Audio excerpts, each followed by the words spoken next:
AM, as well as around the world online at sports56whbq.com. Take us with you everywhere by downloading the Sports 56 app. And at home, just say, Alexa, play Sports 56. Wherever you are, stay tuned in to real sports talk. Sports 56 and 98.5 FM. Join the voice of the Tigers, Dave Woloshin, for Wolo and Friends. Weekday mornings from 10 to 11, here on Sports 56 and 98.5 FM. We are Sports 56, WHBQ Memphis, and W253DF Memphis, Flynn Broadcasting Stations. It's time for Sportstime on Sports 56 and 98.5 FM. The first hour of Sportstime is brought to you by Lexus of Memphis. Here are your hosts, Brett Stats Norsworthy and Bryant Dacus. Welcome into Sportstime on a Wednesday, June 7th, 2023. Bryant Dacus, Brett Norsworthy, Jay Morgan Harder with you for the next 3 hours. And a lot to get to, but the headlines haven't changed much over the last 24 hours. Still heavy golf talk with PGA in Live. We're going to have John Goen on at 4 o'clock. I'm sure we'll talk a lot about that with him. But, Brett, how you doing this afternoon? Doing great, Bryant. Great to be with you. Good day today. And you're right. The headlines haven't changed. I think the aftershocks really settling in. Mm-hmm. And through all the Live conversation, you've been here with us through it all, and you've heard about every comment made on Wednesday by me or by Gabe or by John, and Dave a few years ago as well. I don't think any of us got on that sanctimonious high ground. I was uncomfortable with it, right? And I was uncomfortable with it over Jamal Khashoggi. But I said about 2 or 3 weeks ago, and I didn't mean it as crudely as it came out. Jamal Khashoggi is not any less dead. Right. Why are we now normalizing this? And we said it when I saw the thaw coming with Rory. Mm-hmm. Remember that? Yep. And I saw the thaw coming with John Rahm. Mm-hmm. And I'm going, why? Because it was that. But I go back to the biggest affront that I've had, and I'm stealing this a little bit from Colin Cowherd from yesterday or maybe Monday. I'm not a big outrage guy. Right. I don't want to be. I want to be a happy warrior. I want to have fun with this. But it is disgraceful. It is just shameful, almost beyond repair. Mm-hmm. How the tour treated the 9/11 families. Yeah.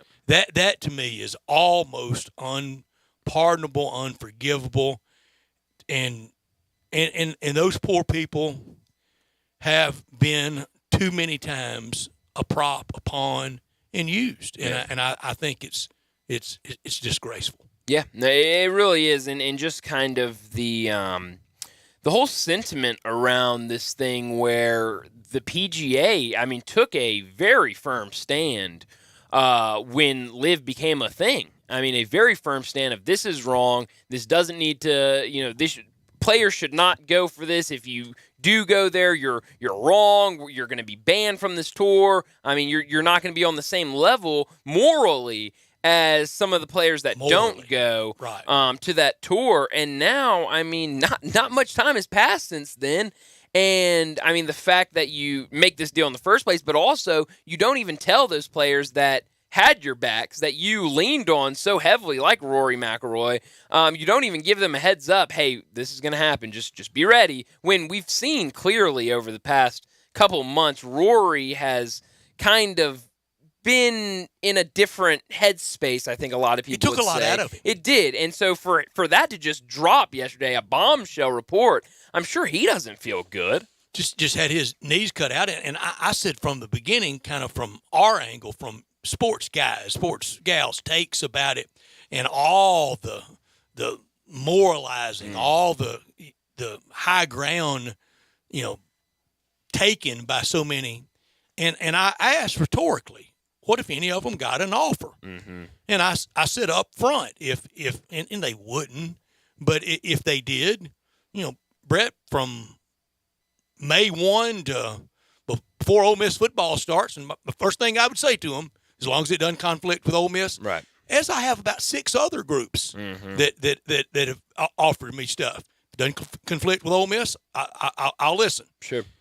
Or I'm not leaving Ole Miss, no matter what, no matter the money. I hadn't gotten that offer yet. I'm not saying I will probably say I won't.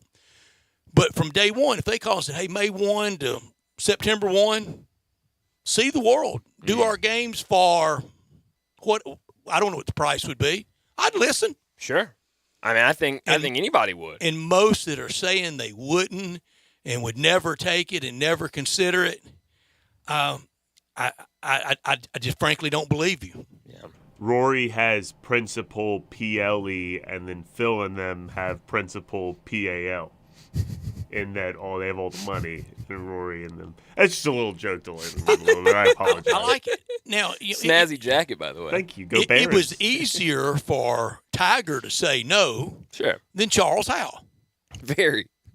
Charles Howell, a career grinder, maybe won a time or two. I would say probably about $40 million in PGA Tour earnings. Yeah. $1 billion, though, Brett. Was it easier for him to say no? I tell you, that's a lot of money. That's a lot of 800 money. large. No kidding now. That's a lot of money. That's a lot of money. And now for Tiger, just zero, nobody feeling sorry for him. But, he's broken down 47-year-old. That I would imagine are his children, his children's children's children's children's children wish, old great granddad Tiger would have taken that cash from, the Mino royal family. Yeah. Have y'all Googled the royal family net worth? No. Yeah, it's a made-up number what they have. I'm sure. Nobody knows. We can't even fathom what it might be. It does. Yeah. That's why I think we don't know. Forbes doesn't even try in their calculations. Like when you see Fred Smith and whatever it is, or you see Bill Gates, or you see any of the NFL owners, you see Robert Perry, any of the NBA owners, you see Ted Turner, whatever they're worth. Steve Ballmer, who's just that they think it starts. The best they can figure is it starts at $2 trillion. Right, what I always say about being a billionaire, but in this case we'll use $2 trillion. Sure. Let's say the Saudi royal family is just worth $2 trillion. Okay. That means in a blink of an eye, they could lose $1 trillion, $100 billion, and still have $900 billion. That's remarkable. $900 billion. Yeah, it's remarkable. It's I mean, like you just said, it's unfathomable, the number. It's so much money, and it's so jarring. It's like watching the debt clock roll over. Well, it's like while Live was going on, everyone's saying the Live has largely been a failure. No one's watching it. But that's our metric over here in America. We're using these TV ratings to measure success. That is not how they measure. That's not how they measure success. They have unfathomable amounts of money. They're not worried about their success is this merging with the PGA Tour. So in their eyes, it's been a success all along. We accomplished exactly what we wanted to accomplish. So it's just weird how we can't even fathom their train of thought about how they operate their business. We can't get on a parallel universe on anything with them. A light bill, a car payment.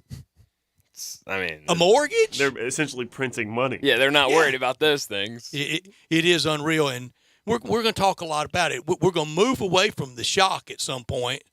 The shock of the Saudi royal family now owns the PGA Tour. That's what it is. I mean, point blank. You can talk about, they're a business partner, and and we got we'll go Governor so and so, sitting on the pot. No, they own the PGA Tour now to the impact here locally. Yeah. Yeah, I mean, it's going to be something to talk about, especially, I think, as the tournament, we get closer to the tournament and it's kind of more in the news. I think 9 weeks tomorrow. Really? Tee's going to ground at TPC Southwind. Wow. Play begins. Be here before we know it. But, yeah, I mean, there's a lot of questions up in the air, but I think it's definitely important. The chase for the FedEx Cup. Jim Nance doing the chase for the FedEx Cup. And CBS back this year after NBC having it last year. Nah, I would have liked you to like it more than you did. Liked it? I thought it was good. All right. The tour got a a little lucky by this week being in Canada, the stop at the Canadian Open, and next week not a PGA Tour really an event. It's a USGA event at the U.S. Open. They got a little lucky on that. But you also saw the other kings of the sport, all of them. I mean, PGA of America, Augusta National, Royal Ancient, everybody fell in line. Everybody will. Yeah. Yeah. And, I mean, this weekend's tournament's good, right? Like, they're going, like, these fires aren't affecting them, are they? How about the fires? Have y'all seen the pictures in New York City today? I just saw planes grounded. Yeah, I just saw a picture of it. People having their lights on, their street lights on. It's the middle of all the day. The smoke, man. I mean, literally. Oh, how about that? I mean, but I guess, are they like northern of those fires? I guess Toronto. Yeah, Toronto is north of where it's. Toronto's near Buffalo. That's right. Yeah. So they're not. They don't have the fire. We ought to do a I don't know my Canadian geography day. I know Toronto's over there, Edmonton's over there. And best neighbor in the history of neighbors, and we don't know anything about Don't know nothing about them. Here you go. What city is is Oakdale in, the golf course they're playing at? Toronto. Toronto. And what province? You just said that. What province is Toronto in? Quebec. Ontario. You said that so. See, Brett, this is what he does. He says things that he has no idea about so confidently to make you think he really knows what he's talking about, but he was so far off and we both knew it immediately. Great country. It is a great country. I hear good things. We got two great neighbors. I mean, yeah. You think in the history of countries to have, we had a little joust with Mexico once upon a time. Sure. But we got good neighbors. Fun to visit. Remember the Alamo. Yeah. Sent Tennessee boys down there. That's right. Sure did. Davy Crockett, governor of both states, Texas and Tennessee, right? Really? I did not know that, actually. How about that? I think that's right. I know the Davy Crockett song. And Daniel Boone was in the you know the Daniel Boone song. I know the Daniel Boone song as well. Hit the Davy Crockett on the Google machine. I bet that's not in the server. That's right. Davy, I listen. One of my favorite musical artists is like Davy Crockett's like great grandnephew or something like that. Wow. Yeah. It's a good singer, country singer. So you won't like. So I got to listen to almost all of John Harden's show today. That's risky. Yes, it is. But it was very entertaining. Jay Morgan, do you think there's any truth to the Austin Reeves Taylor Swift story? No, that's not. Seen it floating around. That's not true. Rumor has it they were out at a bar in Little Rock over the weekend. No, because it's been like a running meme. One of these memes on the internet after Taylor Swift broke up with her boyfriend. It's just different sections of the internet have been naming Taylor Swift dating this person, Taylor Swift dating that person, and so it would be hard to believe she's dating anybody right now because of the way this is going around. So it could be true she's dating Austin Reeves, but I think this is a part of the whole. I think so too. The whole thing. Hey, good for Austin Reeves though. If it's happening or not happening. I'll tell you something actual positive about Austin Reeves. Actor Timothy Chalamet was wearing his jersey seen partying. Oh, yeah. So he's a big Austin Reeves fan. Austin Reeves jersey is going to be big in the frat houses next year. Who's Timothy Chalamet? He's an actor. He's in a movie, Dune,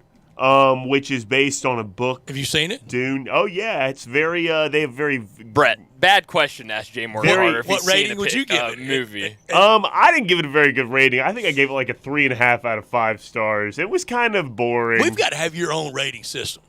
I do. Well, I have an app called Letterboxd, and what I do is I go in there and I rate movies. Every movie I see, I rate. He writes out a review. Well, I just write like one sentence. Usually it's a joke or something like that. But you would do like a write a review. Yeah, like I won't name the city, but I frequented and stayed forever at a hotel, and the general manager was great to me, gave me a cozy rate, and he asked me, he said, would you go on the travel sites and write us a good review? I said, I wouldn't begin to know how to do all that, and I don't want to, but you can go on there as me and write anything you want. Good point. And somebody, a friend of mine called me and goes, man, are you like in Singapore? There was a review of how much you love, and I won't say the brand because it would give it away, how much you love their, the downtown hotel in Jakarta, Indonesia. I went, heck no. You gave him that opening to use your name. They're like, fine, if he says we can do it, we'll go with it. Never had that happen to me, but I'm not a big reviewer. Friend of mine, tell us about New Zealand. Never been. Never been. Sounds like you have. Are you a review reader? No. Melinda is. Melinda went Like for through, a restaurant or something? So No, she's never. in the market for a Jeep right now. And she went through last night and was reading reviews of different car dealerships.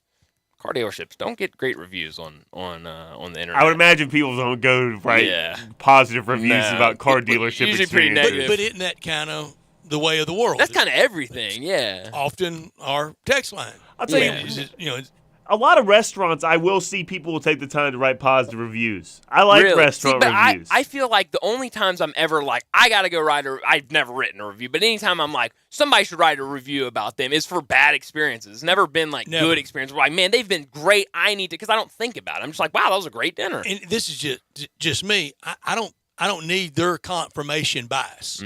If I go and I like it, I don't need it because Joe doesn't. Right. Or Joe says it's great.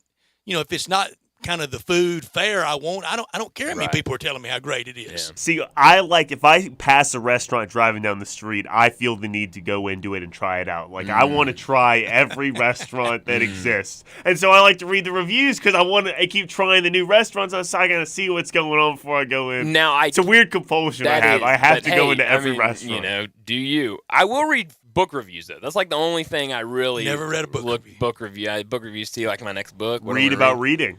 Exactly. Get ready. It gets me. It's like a warm-up exercise before it's like stretching before you jump into That's the book. right. It's like stretching. I'm kind of so insulated to this, and the feedback complimentary and some not, and the not just I've just read some unimaginable things about myself, and I just go, it's crazy, right? Yeah, I don't. My favorite was always the motivations for every comment. Right. And I'm just not smart enough to play 4-dimensional chess. No, I'm not. I'm not setting up one comment with another one. No, if you need to, or the ones that there's like different levels of why, like there's so many different twists and turns of why you said or did this one thing. No, that's too much for me. But let me set up today's show before we get into top and not top story of the day. At 3:30, we've got Game 3 of the NBA Finals tonight. We'll preview tonight's game and talk about what needs to happen tonight for either team to have a shot to hoist the trophy. 3:45, we'll get into some baseball talk. Ellie De La Cruz made his debut last night, and it was really fun to watch. 4 o'clock, John Goen from Timber Trust Golf will join us. We'll talk some golf. I'm sure we won't talk at all about LIV, but maybe the whole time we'll probably talk about LIV and PGA, their new merger. But we'll also make our weekly golf picks, and I got to tell y'all, I got a couple winners this week. Is that you got? Well, you can only have one winner, Brian. You need them. It's only one winner. Whoa, Brett! It's only one You're winner. 10 million behind. A little aggressive. I'm not gonna lie. But next week double. That's true, but I might like one winner, Brian. I might like one young golfer this weekend. You can't have a couple Any of Canadians? winners. No Canadian winners since believe me. 54. Is that right? That's right. Big Canadian drought. I didn't know that. Big Canadian. And drought. I did go a little. Let's see what Canadians are really, firing on all cylinders right now. And the Canadian with the best odds to win this week. 11 million behind Brian. Wow. The Canadian with the best odds to win this week missed a cut last week, so not great form. Who's that? Corey Connors. Corey Connors. You've been high on Corey Connors. Me too. I've had him a couple times. So is Brett. Adam Hadwin. Couple Canadians there to pick. Oh yeah, absolutely. To break that ugly streak. That's right. Maybe this will be the year, but we'll do those picks and do some golf talk around 4 o'clock. 4:30, Drew DeArmond from 97.7 ESPN down in Huntsville, Alabama will join us. Alabama off to the Super Regionals in baseball, so we'll talk a lot about that, but also college football season right around the corner. A lot of questions to be answered down at Alabama, so we'll do all of that at 4:30. Big number of the day, 4:45. 5 o'clock, Steve Macy, the director of marketing for the Memphis Showboats, will join us. 5 wins in a row for the Showboats and 2 games left, both at home, for a shot to get into the playoffs. We'll do that at 5 o'clock. 5:30, we'll get to what's trending, and at 5:45, we'll wrap up today's show like we always do with Taco Bell Crunch Time. We're sitting in the Family Leisure Studio where family and fun come together. Come out and play sale going on right now through June 25th at Family Leisure. School's out, and it's time to get out of the house and enjoy your backyard. Pools starting at $24.99. Play gyms up to 30% off. A huge selection of in-stock patio furniture up to $1,000 off, and all of their in-stock spas also $1,000 off. Special financing is also available during the Come Out and Play sale. So get over to Family Leisure, 2120 Witten Road, just north of I-40. He's Brian. I'm Brett. Our producer is Jay Morgan Harder, and we want you to contact us, good or bad. If you like us or not, text us at 901-360-8255. One-stop shopping for texting and calling, 901-360-8255. This hour of our show brought to you every day by Lexus of Memphis, the one and only Lexus dealership in town at 2600 Ridgeway, and online at lexusofmemphis.com. Call them at 901-334-9673. Great offers on all 2023 models and always special leasing options. Drive in luxury and confidence, knowing that every new Lexus comes with complimentary first and second maintenance services. Stop by today at Lexus of Memphis at 2600 Ridgeway and put yourself in the driver's seat of the all-new 2023 flagship LS500. You'll be driving in style. When you purchase a Lexus, you get top-of-the-line engineering and design, and they make for the luxury driving experience. Online at lexusofmemphis.com. Experience amazing at Lexus of Memphis. Top story of the day. Well, my top story of the day, we had a massive headline yesterday in the golf world, but today a massive headline in the soccer world. Football. As Messi Footy. is coming to America to play in the MLS. Would y'all go see him? Oh, absolutely. I would too. 100%. Absolutely. If I were in MLS City and Messi's playing, I'd go. One, a lot of people are already, even before it was confirmed that he was coming to This is Miami. Pele. This is 74 Pele. Oh, absolutely. Cover of Sports Illustrated. 100%. And he didn't come to Memphis. But hey, Messi's going to Miami, so that's good to see. But even before it was confirmed, because it wasn't confirmed by Messi until this afternoon, but the prices were already skyrocketing for some of the Inter Miami games that are scheduled for right around the time he'll be in Miami and start playing. But this whole story is really interesting. David Beckham. That's their name, Inter Miami? Inter Miami CF, right? Right. Like, because it's not FC like CF. Inter, like in the middle. INTER. INTER. I like Inter Miami. They got some cool colors. They're not FC. They're not CF. Sporting. CF. What? It's I don't know. Football is the F. Championship football? No, club. No. It's like Club day football. football. Yeah, Yeah, that's what it is. that's exactly. right. That's not pretentious or anything, is it? No.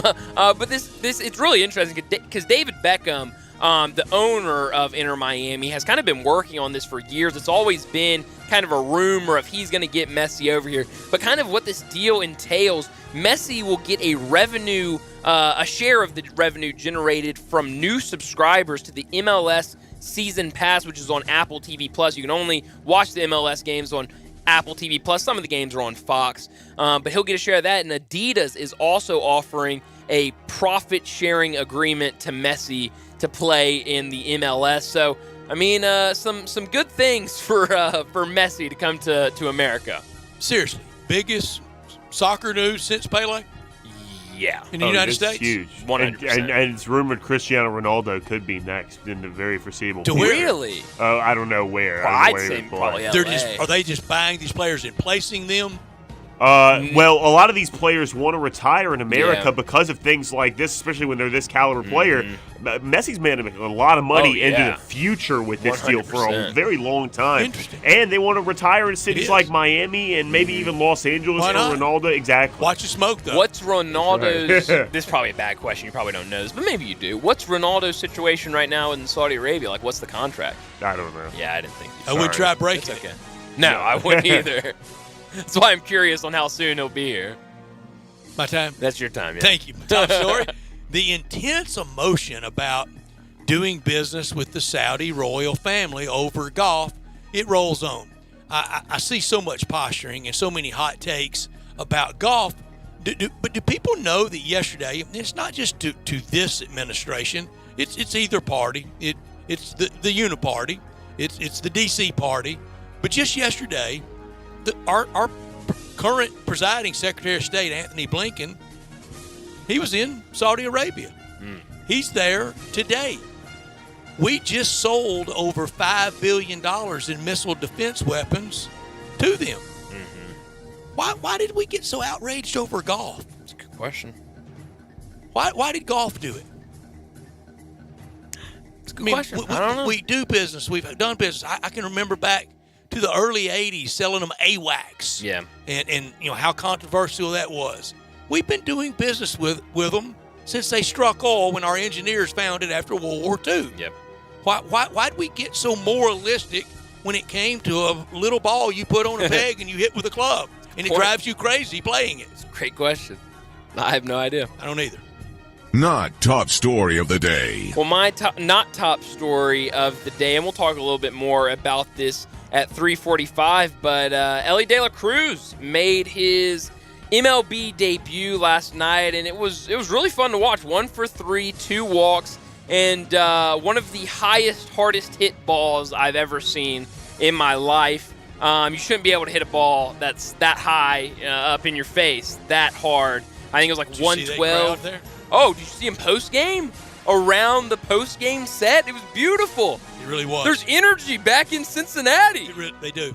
And it's great to see. The Reds have hope. Reds are sneaky good, Fred. They're sneaky good. And with Elly De La Cruz, they're even sneakier. Y'all been telling me that for a month, and they've snuck right into the mix. How about that? Brett, we tried to warn you. They're sneaky, these guys.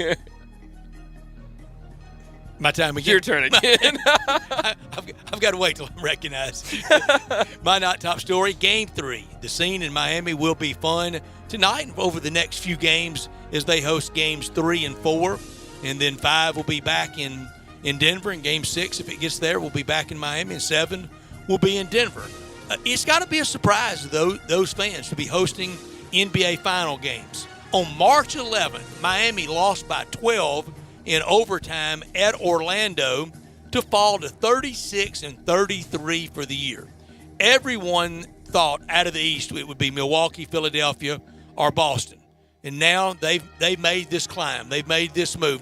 None of their fans thought they would be hosting an NBA Finals game on March 11th, and now here they are. Even some in the media, their darling team, they thought the Knicks might even get there before Miami would get there.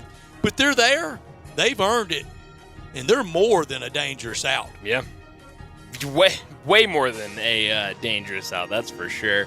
We'll talk a little bit more about the NBA Finals here in our next segment. So let's go ahead and get to a break. And when we come back, we'll preview Game 3 tonight of the NBA Finals.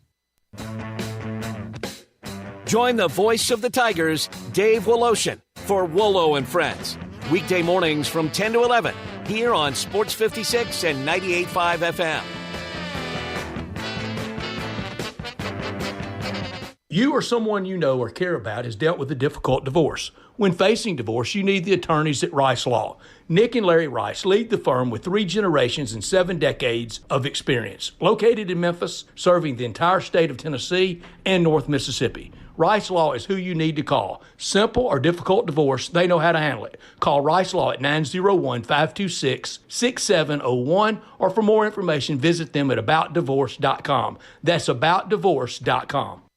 Saturday, June 10th, the Breakers take on your Showboats for a Boats Blue Out. We can't wait to have you for the USFL. Bring the whole family to Simmons Bank Liberty Stadium. Make sure to wear Showboats Blue and get a free rally towel while supplies last. Into the end zone, wide open, touchdown! Fantastic seats get you right next to the action for just $10. And the Showboats chug right back into this game.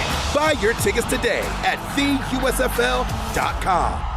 The Dell Technologies Summer Sale event is on with deals on top tech. Save on select PCs powered by the latest Intel Core processors like XPS 13 laptops, Inspiron laptops, and 2-in-1s. Plus get savings on select accessories and free shipping. It's the perfect season to power your passions during Dell's Summer Sale event. Just save today. Call 877-ASK-DELL. That's 877-ASK-DELL. Just because Sunrise has sunrise in its name doesn't mean you have to get up at the crack of dawn to enjoy the best breakfast or lunch in Memphis. Sunrise on Jefferson and Sunrise East on Poplar do both open early for the early risers, but they both stay open until 2 p.m. for those of you who might want to sleep in before getting your grub on. Sunrise means different things to different people, but we all agree Sunrise means great food served fast and fresh. That's Sunrise. Homer Skelton Hyundai Genesis in Olive Branch has an offer you can't refuse. They will pay you to do business with them if you want luxury. And I'm talking the Genesis G70 car. If you would love to have that kind of new technology, they will give you a $1,000 rebate when you finance with Genesis Motor Finance.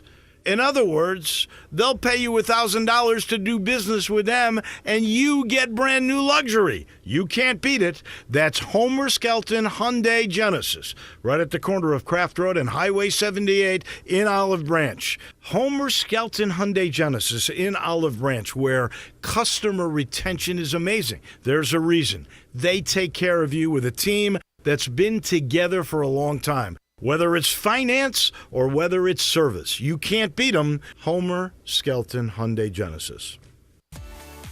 At Jason's Deli, when you're dining in or picking up curbside, you can expect wholesome food and no surprises, just delicious sandwiches, crisp salads, and quick quality meals made with the freshest ingredients and no artificial trans fats, MSG, high fructose corn syrup, or artificial colors and dyes. Around here, a lot of thought goes into what we put into our food and what we take out of it, because you're not just taking a bite, you're getting a taste of who we are. New items are constantly being created to expand our menu for all tastes and special diets with vegan and gluten-free options available. Convenience and on-time delivery you can count on. It's just a click away at jasonsdeli.com, so whether you need to feed 5 people or 5,000, the team at Jason's Deli, they have the credentials and the commitment to keep you satisfied. Freshness is nearby at Jason's Deli with locations at Ridgeway in the Park Place Center, Poplar and Highland, Germantown Road in Cordova, and on Goodman Road in Olive Branch. Jason's Deli. It's wholesome food and no surprises.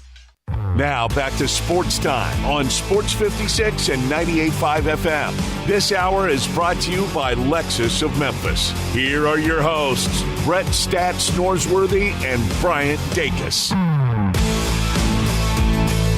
Welcome back into Sports Time. Bryant Dacus, Brett Norsworthy, Jay Morgan-Harder with you. And a big game tonight in Miami, Florida, as the Miami Heat take on the Denver Nuggets in Game 3. Brian, what's the corporate sponsor for the Miami Arena?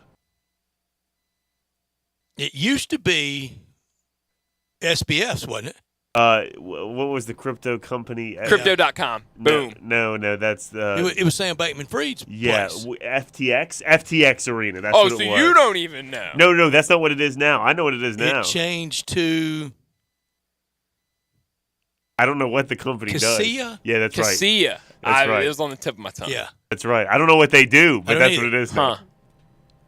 I didn't know that. I'm sorry for totally steamrolling your train of thought. No, it's been a lot of different names. Sure has. The American Airlines Arena. And is this second or third great building in Miami for the Heat since they've been a team? That I don't know. This is the same building. It's at least second. Certainly so. I've From heard when they came in '89 or so. But this is the same building, though, as the American Airlines Arena, the Just AAA. different sponsors. But, when there was American Airlines Arena, the Dallas Arena was the American Airlines Center. Yeah. Which is where and they met in the finals. And they did. That's right. Battle of American Airlines. That's right. Great sponsorship for American Airlines there. If you're going to do that, you want to make sure you have one team in one conference and another team in another so that you could have something like that. So that you could have something Every like that time happen. the game plays, there's a big American Airlines logo on the court. Certainly. Good move. I mean, a little risky when you're just kind of betting on teams to be good. But now it's the Kaseya Center. And we don't know what Kaseya does. I don't know what they do. That's okay. I hope they do it well. Yeah, I mean, whatever they do, good luck, I guess. Good luck, Mr. Kaseya. Still a tough place to play. Sure is. Will it be tonight, and will they sustain it? Well, they won't show up till halftime. I mean, that's just how it works in Miami. So the second half will be That's right. tough. Big lead for the Nuggets in the first half, and then we'll see. Then the Heat really come. I saw this Nuggets Nuggets are favored, though. By like 3.5, aren't they? Crazy. That is crazy. I saw this stat earlier today, I think on The Athletic. In the NBA Finals history, the winner of Game 3 with the series tied 1-1 has won it 80% of the time. 80? That's incredible. So tonight's a huge game for both these teams. It's the rare Game 3 that's a Game 7. Yeah, it That's seems a pretty like good bet for me to make it downtown to the Redbird game tonight. I'll take 80. I'll take 60. I mean, anything over 50. It can get sharp elbows on 240 South. I mean, it can, but 80%. 80% to win. And that's why, who's it more must for? It's more must for Miami. It's got to be, yeah. If somebody can break that 80-20, it feels like it's more Denver than Miami. Yeah. Yeah, I think so. I mean, they've been so dominant, but never. I mean, you can't count out the Heat. Are we doing it again? I was just about to say. Yeah, I was about to say. I mean, like, I'm not one for like Team of Destiny, and there was that sort of idealistic but we bet against them run. every single. Yeah, and so it seems like if anyone's going to break that, it would be the Heat because they've done so much else. We don't like that. run Miami down, but we don't respect them. No, but we don't adore them. Well, I'll say this. I think it was before Game 1, so it was right before this finals started. Everyone was quoting stats from, like, the regular season and stuff like that. Mm-hmm. But that's not indicative of the way the Heat they're playing right now. My March 11th take. And so, so whenever people, like, try and talk about the Heat in, like, a grand sort of, like, way or anything like that, they're always citing statistics. But those stats, if they're from the regular season, really have no bearing on the way the Heat are playing right now. You kind of throw the numbers out, as it were. I didn't think I did see Miami in their one and only trip through FedEx Forum this year, but I had to get out my calendar to see, and I didn't. Oh, I was about to say, you did, and you just couldn't remember it. And it was way back in December, on a Monday night in December. Nobody remembers that, and nobody that night thought, yep, come June, they'll be hosting NBA Finals game. That's a finals team right there. That's a finals team right there. That'd be a sharp take. Wonder if my scout buddy that knows so much, and he does. He does. But he was right about the. But it made me mad. He was so right, and he wants to spike the ball too. Told you. To his credit, he did. He did. If I'm not mistaken, too, at that point in time, the Heat had so many guys hurt. Kyle Lowry was like their only healthy player, and he was keeping them afloat by himself. So the Heat went through tons of trials and tribulations over the course of the season. I don't even remember that trial and tribulation. Oh, yeah. And then Kyle Lowry, which was crazy because Kyle Lowry literally held them afloat. Why'd I have amnesia all of a sudden? Kyle Lowry held them afloat early in the year, and then he was benched for Gabe Vincent late in the year. Yeah. Not benched is a strong word. Yeah. It was because Gabe Vincent was playing so well, but Kyle Lowry has been vital to this team off the bench in these playoffs and in the Game 2 in the finals as well. And I'm still not for one over the other one. I'm kind of fine either way. Yeah, me too. I think I'm more for Denver because they never have.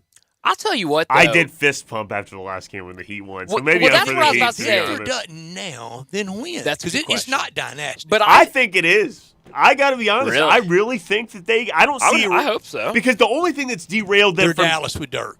Really, They're no dynasty. I think the Heat are Dallas with Dirk. I think Jimmy Butler is the Dirk version of this team, whereas that's the only other example you have where it's this one-off star and a bunch of other role players playing well around him that win kind of a one-off championship. Whereas I think the Nuggets, the only thing that's held them back to this point has been the injuries and not all being healthy at the right time. I think you're right because they just have one. Miami they have one. One guy, yeah. The Nuggets have at least two. Oh, very much so with Murray. Yeah. And then I don't know if Michael Porter Jr. will ever reach the lore that people have about him as an offensive player. But he has the propensity to score a ton of points at any given time. Mm-hmm. Aaron Gordon is absolutely no slouch, was at one point considered to try and be a franchise player with the Magic. It's not to say that it didn't work. Dunk contest champ. Well, I don't know if that's an accolade I was going to throw out there, but he is a good player. And he's the fourth option on this team. McClung. That's right. A great defensive player and a fourth offensive option. For the Birmingham Stallions, Matt McClung, isn't that kind of that's Magoo or something like that. I know. We don't have many one offers in the NBA.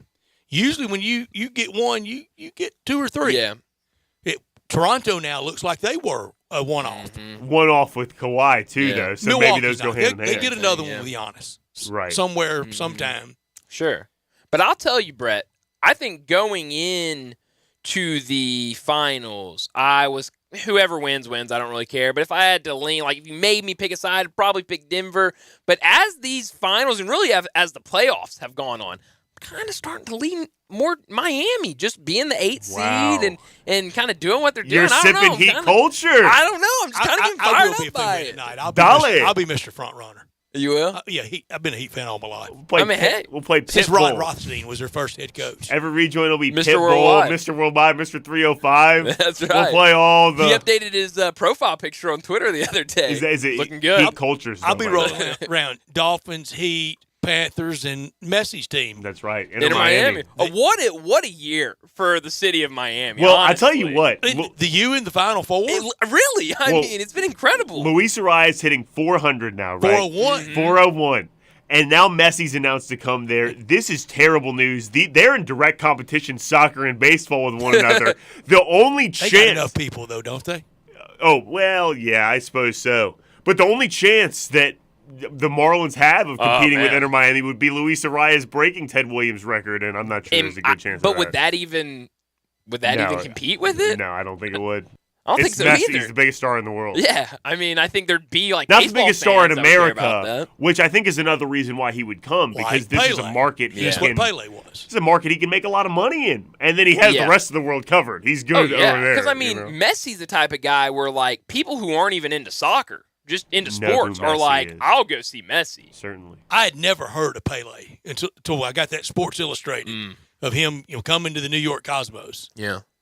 Never came to Memphis. Where was the closest he came to playing where you were? Well, the Cosmos came here in a very famous 1-0 game that the Rogues won. Exhilarating. Yeah, on a Tony field goal at about the 16-minute mark, and then they held on to the end with the great goaltending of John Huska with 35,000 people chanting Huska, Huska in the crowd. Who could? I mean, we went to the game, good crew, all-star crew, went to Shakey's Pizza at Central and Parkway before the game.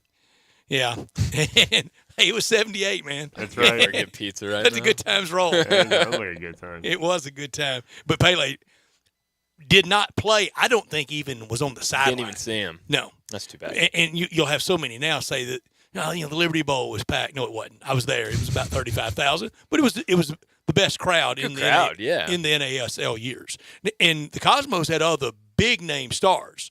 Giorgio Canaglia, Franz Beckenbauer, Carlos Romero. I mean, it was the team. Mm-hmm. Well, and I don't want to make this whole Messi conversation now, but I mean, Inter Miami might have to play some games, in other places, like where the Dolphins play or something, because they only seat 18,000. Oh, they're building a new stadium. Are they really? Yeah, they have plans to break ground on it. But when they break ground on it, that's when their lease begins. So they're waiting until Messi signs What's the the deal. capacity of it? I'm not sure exactly. Got to be more. Just than like this. The valuation of the franchise goes up right when they break ground, too. And so that helps Messi with this contract. You can sign him with these options on the team. And right when you break ground, the money he makes goes up immediately. Great friend of the show, tickets for the Inter Miami versus LAFC. I'm going to guess that's football club. That's right. That's right. Match on 9-3 have already increased from $81 to $422 at TickPick. Wow, that's incredible. Yeah. I mean, it's the Messi effect. It's very much so. It's happening all around. I saw some Cardinals reporters up in St. Louis were talking about whenever Inter Miami's going up to St. Louis to play St. Louis City, that it was like, $20 to get into the door. When is that date? I have no idea. But they were just saying it's already shot up to over $200 for a ticket. Oh, if you wanted tickets, if you're in Miami and you wanted season tickets or something like that, you better already have had them because you're not going to get it anymore. Have y'all ever been to MLS? No. I've been to the team store. I've never even been to 901 FC, which is very shameful. I want to go to 901 FC. I went to first year in 2019. I did.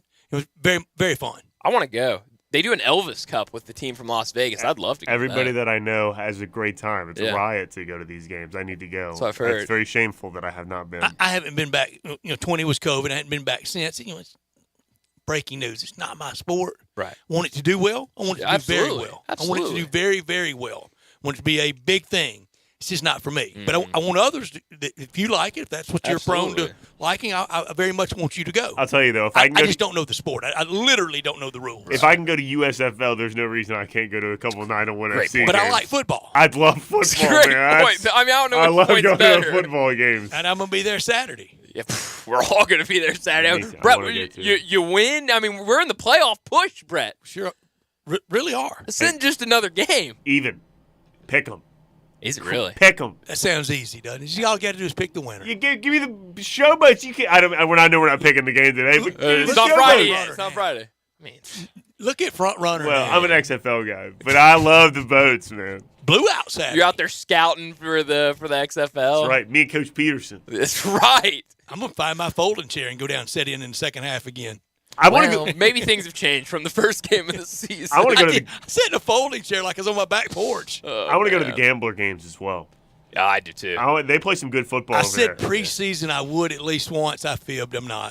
You should go this weekend. I think we should. I'm going to go this weekend. It's on a Sunday. It is. I think I'm going to go. Showboats in the afternoon, Redbirds at night will be enough live attendance for sports this weekend. Yeah. Fair enough. Jay Morgan, quickly before Brian we Dacus. go to break. I didn't say your last name. Oh, so. I'm sorry. Jay Harder. We used the name we were taught to use. When I introduced myself to you, you said, "Hi, I'm Jay Morgan." So that's what we use. It's a peculiar name, I realize. I guess so. I like how much, if any, do you think Kevin sounds Love like a plays 70s disc jockey? Trying to introduce myself to say J. Edgar Hoover or something. I don't know. We'll be careful with that. Yeah, that's a good point, actually. Go ahead. Kevin Love, play tonight? How much do you, what do you play. think from him? Kevin Love's definitely playing. Think so? I don't know if you leave him out there if he's not giving you a lot. Yeah, but I mean, I think you play him and you win. I think you got to go back to him. If it's like he had last time, fine. Yeah, it's interesting, though, with him. I mean, what was it, 3 or 4 DMPs in a row and then just throw him out there? Magic. K-Love. It's true. Drafted by? The Grizzlies. The Memphis Grizzlies. And traded for OJ. Love OJ. Juice Man. Man, I love OJ. I did too. I thought he was going to be our first superstar. Well, he was close. Let's go ahead and get to a break. And when you don't think so? What's close to a superstar? I mean, maybe it was just I was blinded by my love for the Grizzlies and OJ Mayo. I love OJ Mayo. You go back and you look at I was also in elementary school, Jay. You go back and look at those box scores from that 2011 playoff run, the first one, and what he contributed. He helped in that run. Sixth man, right off the bench. Yeah. Sam Young started in that series, right? Sam Young had a Sam Young game. Sure did. He'd stand on his tiptoes when he would shoot a jump shot. I mean, a pump fake. He would get all the way up on his tiptoes, pump fake. That was so much fun. Oh, man. It sure was. Well, let's go ahead and get to a break, and when we come back, we'll talk some baseball. That's next on Sports Time. Broadcasting from the Family Leisure Studio, we are Sports 56 and 98.5 FM. Are you looking to lease a commercial space for your business? Call Stephen Hoffman. Are you a landlord looking to have your space leased? Call Stephen Hoffman. Maybe you're looking to buy or sell commercial real estate. If so, you want a professional broker looking out for your best interest, and that broker is Stephen Hoffman with Myers Commercial Real Estate. Stephen is a Memphis native who knows his market well and only works the commercial side of real estate. He works for a great firm that has been locally owned and operated in Memphis for almost 40 years. Whether representing tenants, landlords, or investors alike, you are sure to get great market analysis, access to on and off-market listings, and a tough negotiator on your behalf. Call 901-761-5595 and ask for Stephen Hoffman. You can also find him on the web at MyersCRE.com. That's MYERSCRE.com. Stephen Hoffman with Myers Commercial Real Estate. Representing your real estate business is his business. Call Stephen Hoffman, 901-761-5595. Can I help? Who's next? Tom's part-time barista is now a full-time actor. Oh, you didn't hear. He got the part on Broadway. Yeah, great for him, bad for our finicky cold brew tap. Now he needs a star understudy to fill his open role. And he made the best grande triple shot with oat milk caramel. Indeed can help him hire great people fast. I need Indeed. Indeed you do. We instantly connect you with quality candidates whose resumes on Indeed match your job description. Visit Indeed.com/credit and get $75 towards your first sponsored job. Terms and conditions apply. The Dell Technologies Summer Sale event is on with limited quantity deals on top tech. Save on select PCs powered by the latest Intel Core processors like Thin and Light XPS 13 laptops, Inspiron laptops, and 2-in-1s. Plus, get savings on select accessories, free shipping, and monthly payment options with Dell Preferred Account. It's the perfect season to power your passions during Dell's Summer Sale event. Save today by calling 877-ASK-DELL. That's 877-ASK-DELL. Offered to U.S. residents by WebBank, who determines qualifications for and terms of credit. Did Did you know nearly 40% of men under 40 and over 75% of men over the age of 40 experience sexual performance concerns? At the Memphis Men's Clinic, their experienced physician performs a comprehensive evaluation that determines which specific issues may interfere with your sexual performance. These issues can vary and range from anxiety to medical issues, low testosterone, or erectile dysfunction. The Memphis Men's Clinic has evaluated hundreds of men of all ages over the years and reestablished a normal sexual life. The Memphis Men's Clinic will work aggressively to resolve issues and allow you to restore your sexual health and overall well-being. That's the Memphis way. If you're 20 years old or 90 years old, come and get cared for the Memphis way. Treatment that's based on your specific needs after a professional clinical evaluation by their experienced board-certified physician. Call the Memphis Men's Clinic today at 901-443-0475 or visit memphismensclinic.com. Now back to Sports Time on Sports 56 and 98.5 FM. This hour is brought to you by Lexus of Memphis. Here are your hosts, Brett Stats Norsworthy and Bryant Dacus. Welcome back into Sports Time as we wrap up our first hour, and mentioned it in my not top story of the day, but Ellie De La Cruz, the debut. Way to go, Reds. It was a fun game. It was a really fun game. What was Great finish. 3 runs in the first inning for the Dodgers, 3 runs in the bottom of the first inning for the Reds. Back and forth. The Dodgers go up big, and then here comes the comeback. What was the game I saw last night? Like Freddie Freeman Grand Slam. Yeah. 2:05 total playtime. Oh, I don't know. Who was it? But like a 1-0 game. It was just rapidly played. I don't go to the rapid games, and I haven't gotten those. Redbirds had a quick one last night, 220 or so. I never catch those. The bats are always awake when you go. Oh, Phillies Tigers was 1-0. That's it. Phils, those stinking Phillies. I hate them. Shocker that they're playing fast. Poor Greg Gaston. That's his team. I know. I love Greg. Love Greg, but man, I hate his We team. can't blame Greg for it, though. No, we tried to last year when the Phillies knocked the Cardinals out. Yes. We tried to blame it on Greg. But Greg doesn't know any better. That was totally on us, on me and you and Gabe that day. We were in victory lap. I'm in Oxford football weekend. I did not say a word. That was you and Gabe. I'm a superstitious person. I could never. Maybe I said like one we thing. We were insufferable. I mean, we had the Cardinals in the World Series. Yes. And then they didn't even win that game, and poof, all this happened. And they went up. I mean, it didn't look like it was over. And Cardinals last since the 2013 World Series. They've won one playoff series. One. Yeah. And that was in 2014 against the Dodgers in the divisional round. Yeah. That was the Michael Wacha breakout day. Waka. Yeah, it's not looking good right now for the Cardinals either. So, I mean, that streak. Worst record in the National League. Brett, you seem to find a way to bring that up daily. It's there. It's hard to believe. It's very hard to believe. The A's are on a 2-game win streak. How about the A's? So, 2 or 1? 2, I believe. They win today? Oh, yeah, they won today. They got today. Yeah, I'm sorry. Unbelievable first inning today for them. How about that? So that takes them to 14 wins? That's right. I feel bad for So the they're on pace to Why, now won win 2 straight? 32? Pace is hard. Maybe they stay hot. They're very streaky. Take that pace, win 6 in a row. That's right. They're very streaky. That messes up the pace. I'll do it. And it's something like the Pirates. I saw this stat as well that was crazy. The Pirates, after they started really hot, over a 25-game stretch, they were 6-19. And then they rattled off 6 in a row. So that's just great April, bad May. Yeah, that's right. It's they won. crazy. It took them 25 games to win 6 games, and then they just rattled off 6 in a row right there. So that pace stuff. You get hot, you get cold. Yeah. The Marlins 6 games over 500. That's the high water mark since September of 2016. That's right. I saw that number as well. Unbelievable. They're a really good team, too.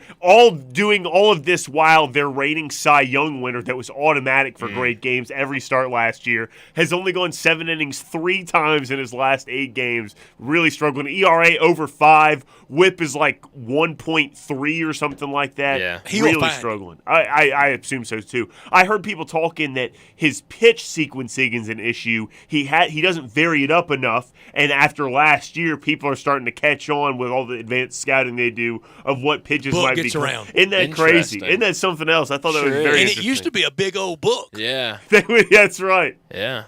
I saw Big binder. I saw this on big industrial size binders. Yeah. I saw this on Twitter last night. Luis Arias, in his career, he has 150 multi-hit games and 142 total strikeouts. Is that right? That's what this says. This is on the broadcast. That's incredible. That is. So if anyone's going to hit 400, I'm telling you. He would be the first since Ted Williams. He would be the first National Leaguer, I think, since Memphis Bill Terry. Those are both my parents' names, by the way. Bill and Terry. see if Bill Terry is indeed the last. And Joe Medwick hit 400 somewhere in there in the National League for the Cardinals. Right. He may be the last Cardinal to hit 400. Memphis Bill Terry. How about it? he was the first superstar big leaguer from Memphis. 341 career. Wow. Last year he played? No, I went to Wikipedia instead of going to see his stats. I apologize. 32 or 33? Yeah, his 36 was his last year he played. Let's see. Hit 401 in 1930 for the New York Giants. The G-Men. Memphis Bill Terry. Memphis Bill Terry. Didn't have that on my bingo card today. We do have some breaking news, though, for baseball. We talked about the poor air quality going on in New York. All the smoke. All the smoke. They have postponed White Sox Yankees. Too much smoke. And Tigers Phillies and Lynx Liberty. That game is being played indoors, but I guess just too much smoke to get there. Too much smoke. Clean sweep on all the games. Clean sweep. Well, on all the games. You got to stay inside. You can't breathe that in. That no, air quality is horrible. Yeah. You can't breathe that in. So I was surprised with the basketball game, though. I will say also. I didn't have it. No, I didn't have it. It's crazy. Indoors is effective. I think it's just people getting out of the house. Driving and all that, especially in the dark, Sure at night. It's hazard. I mean, people already had their lights on in broad daylight. That's right. Imagine at night. Safety. Yeah, safety for I would sure. imagine so. I want to be safe. And I mean, baseball outside, it just looks like the apocalypse outside in New York right now. It really does. Looks like a Martian scene. I mean, it does. I thought you were going to say no. something. Yeah, you started saying something. Who's the guy that got to Mars and then planted his own garden in the movie? Marshawn Lynch. No, it's that's a new show. Superstars on Mars, but I don't think they're actually on Mars. It wasn't Ben Affleck. No, it's his buddy. We're close. Oh, it was who's Ben Affleck's what's his best? buddy's name? Jake Matt Gyllenhaal. Damon. Matt Damon. Didn't he? Yeah, have a that's mission? right. Yeah, that was a movie. That was a big movie, I think, if I remember. That's right. It was. It's a good one. Planted him a garden and got home fine. Got home fine. Fun had ball. That's right. Let's go ahead and get to a break. When we come back to start our second hour, John Goen from Timber Trust Golf. Golf. A garden in Forest City, much less in Mars. Yeah, you never know what you can do in Mars, Brett. Yeah. Don't short them. From John Goen, he's going to join us next from Timber Trust Golf. We'll talk some golf with him and make our weekly picks. That's next. If you're suffering from burning, tingling, or numb feet, you need to pay special attention as we discuss neuropathy with Dr. Paige Stacy, D.C., owner of Launch Wellness Centers. Dr. Stacy, what is neuropathy? Peripheral neuropathy is actually nerve damage to the hands, feet, legs, and arms. And what are the symptoms? The major symptoms are numbness, tingling, burning, muscle cramps, coldness in the hands or feet, and problems with balance. Is neuropathy treatable? It is treatable, and we have seen great results. Call 901-308-6197 today to schedule the free neuropathy nerve damage screening. The screening will tell you if you are at risk for serious complications and if you are a candidate for the treatment program. Don't wait until your symptoms are so severe there is nothing that can be done. End-stage neuropathy leaves people confined to walkers, wheelchairs, or even amputations. Call 901-308-6197. That's 901-308-6197. Yes, some of my ads are pretty corny. This is Sheldon Rosengarten with Mark's Bensdorf Realtors, also known as Shell Dunn. I recently had a listener tell me he didn't like my ads. I thanked him for his opinion and sent him an analysis package of the value of his home, which probably shocked him. I believe in good service, which today is often rare.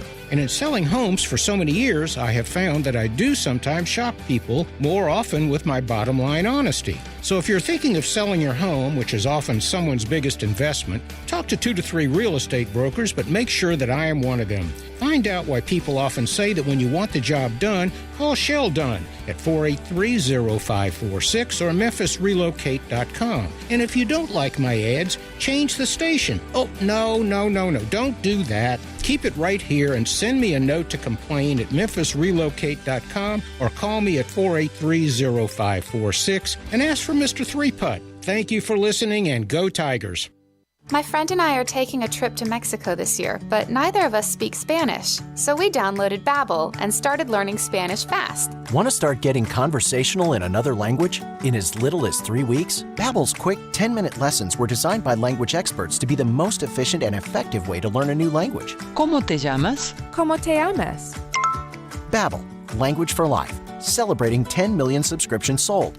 Now try Babbel for free at Babbel.com. That's BABBEL.com. Is your roof leaking? Do you have water damage on your ceiling of your home or business? Do you need assistance gathering much-needed data and images from your storm-damaged roof for an insurance claim? Call Metro Builders, roof and restoration specialists, and schedule your free inspection. At Metro Builders, our team of Hague-certified technicians and fully trained estimators are ready to come out and evaluate any concerns you may have. Metro Builders Roof and Restoration. We accept all insurance carrier scopes. Call Metro Builders now. Each and every day, we provide clients many different types of data and estimates for their insurance carrier. These include estimate and photo reports of all damage, from the roof to water damage on rafters and ceilings and even studs and plates inside walls. Check out the local BBB for our 27-year history in construction in Memphis, or check us out online today at metrobuildersmemphis.com. That's metrobuildersmemphis.com for your local residential and commercial roofing and restoration experts. Call me. 901-375-1717. That's 901-375-1717. We are Sports 56, WHBQ Memphis, and W253DF Memphis.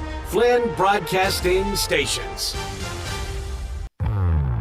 Now back to Sports Time on Sports 56 and 98.5 FM. Here once again are Brett Norsworthy and Bryant Dacus.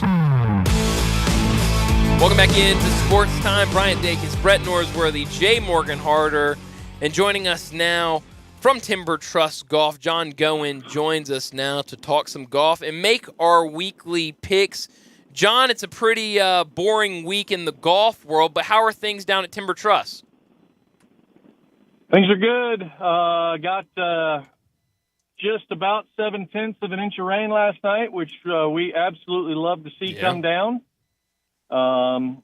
You could tell we were so low from a water perspective, it didn't even completely fill our irrigation lake. So, but it definitely helped it get back to being fairly full, which is great news. Golf course just absolutely soaked it up. So golf course conditions were really good. We were able to mow all the fairways and everything this morning. So golf course was just really happy to finally see some natural water as opposed to what we've been throwing at it for the last few weeks. But just continue to be happy with the continued improvement of the golf course week in and week out, and just continue to remain extremely busy, which is always good to see this time of year. How did your tournament end up last weekend? Tournament was good. I'll be honest, Brett, we've had so many of them, I lose track. I mean, we've got one tomorrow, one on Friday, one on Monday, and then we've got our Father's Day event next Saturday. Then we've got another event right around there. So I'm losing track of events at this point. Good problem. Will you do anything coinciding with the Father's Day event and tie in the U.S. Open like you have the two previous majors? So we're calling it the Timber Trust Open. It's a 4-person scramble, 9 o'clock shotgun. We're limited it to 48 players, so 12 total teams. I think we're already about 7 or so teams, so we're pretty close to, it'll probably sell out in the next day or so. But it'll be your 4-player scramble team, and then we'll draw a name before we go out to play, but player in the top 20, and we'll pair your team scramble score and that player's Saturday score. And then flight everything out for some gift card prizes. And then, of course, you get your normal tee gifts, a sleeve of TP5 golf balls, and we got a really nice tumbler coming as well. Really custom themed tumbler for Father's Day weekend, and then of course you get your couple of drink tickets and food included as well. So just a fun event, really kind of be that Saturday ahead of Father's Day. The weather looks like it's going to be good, and should be a really fun event. Like I said, we're pretty close to being sold out here, and I'm sure we will sell out here within the next couple of days. So. And John, it's something about those West Coast U.S. Opens that it feels like, when we're here in our time zone, Central Time Zone, you can play golf in the morning. You can even play again in the afternoon, and then you can get home, and it feels like golf is on until midnight. It's like golf-a-rama when it's out on the West Coast, and it will be that weekend. Tell our listeners website and phone number for next week's event, this weekend's event, and tomorrow's scramble. Yeah, so you can call us at 662-895-3530. Visit us at timbertrustgolf.com. Or, of course, we've got the links and everything to be able to sign up through all of our social media outlets as well. So between Facebook and Instagram at Timber Trust Golf Course, you can log into those and click on and be able to register through that site as well. So, and, of course, the great part, too, is we do live scoring for all the events. So you're always going to be able to kind of see where you stand within the field. That's always a great thing, between our normal outings and then our Thursday night 2-man and everything else. Everything is done with live scoring through Golf Genius. So you're not waiting around for scorecards at the end and all these things. If people leave early or whatever, we have all the information and results, right at the end of when everybody's done with the golf tournament. We're not having to sit there and wait. We can live score it.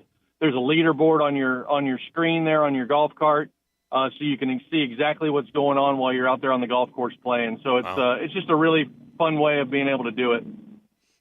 That sounds fun, and you're right. You don't have that delay because a lot of times people are wanting to get away on Wednesday night. Often to get to church, we used to have a Baptist preacher in Far City. He would always win, and we'd have to catch up with him later to pay him after the 1 o'clock game on Wednesday. But tomorrow night on Thursday, maybe not church, but people want to get to somewhere else. John, with the decision yesterday, all right, we've all had the aftershock. We've all been. It was stunning. I thought ESPN's site had been hacked. I really did. I couldn't believe my eyes.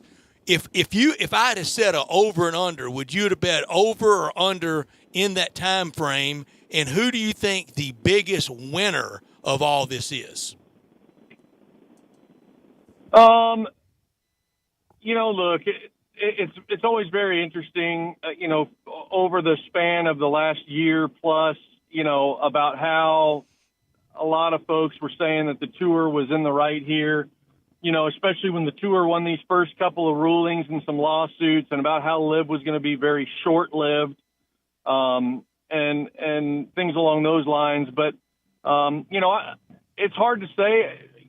When you listen to Jay Monahan yesterday, you're starting to wonder, clearly the tour from a long-term perspective didn't feel as if they were going to probably really be able to compete against LIV. They could do it in a very short-term basis to try to justify to the players, staying with the added money events and things along those lines. But clearly, I think that there was a very, bleak long-term outlet for the tour. When you're competing with somebody with clearly very deep pockets.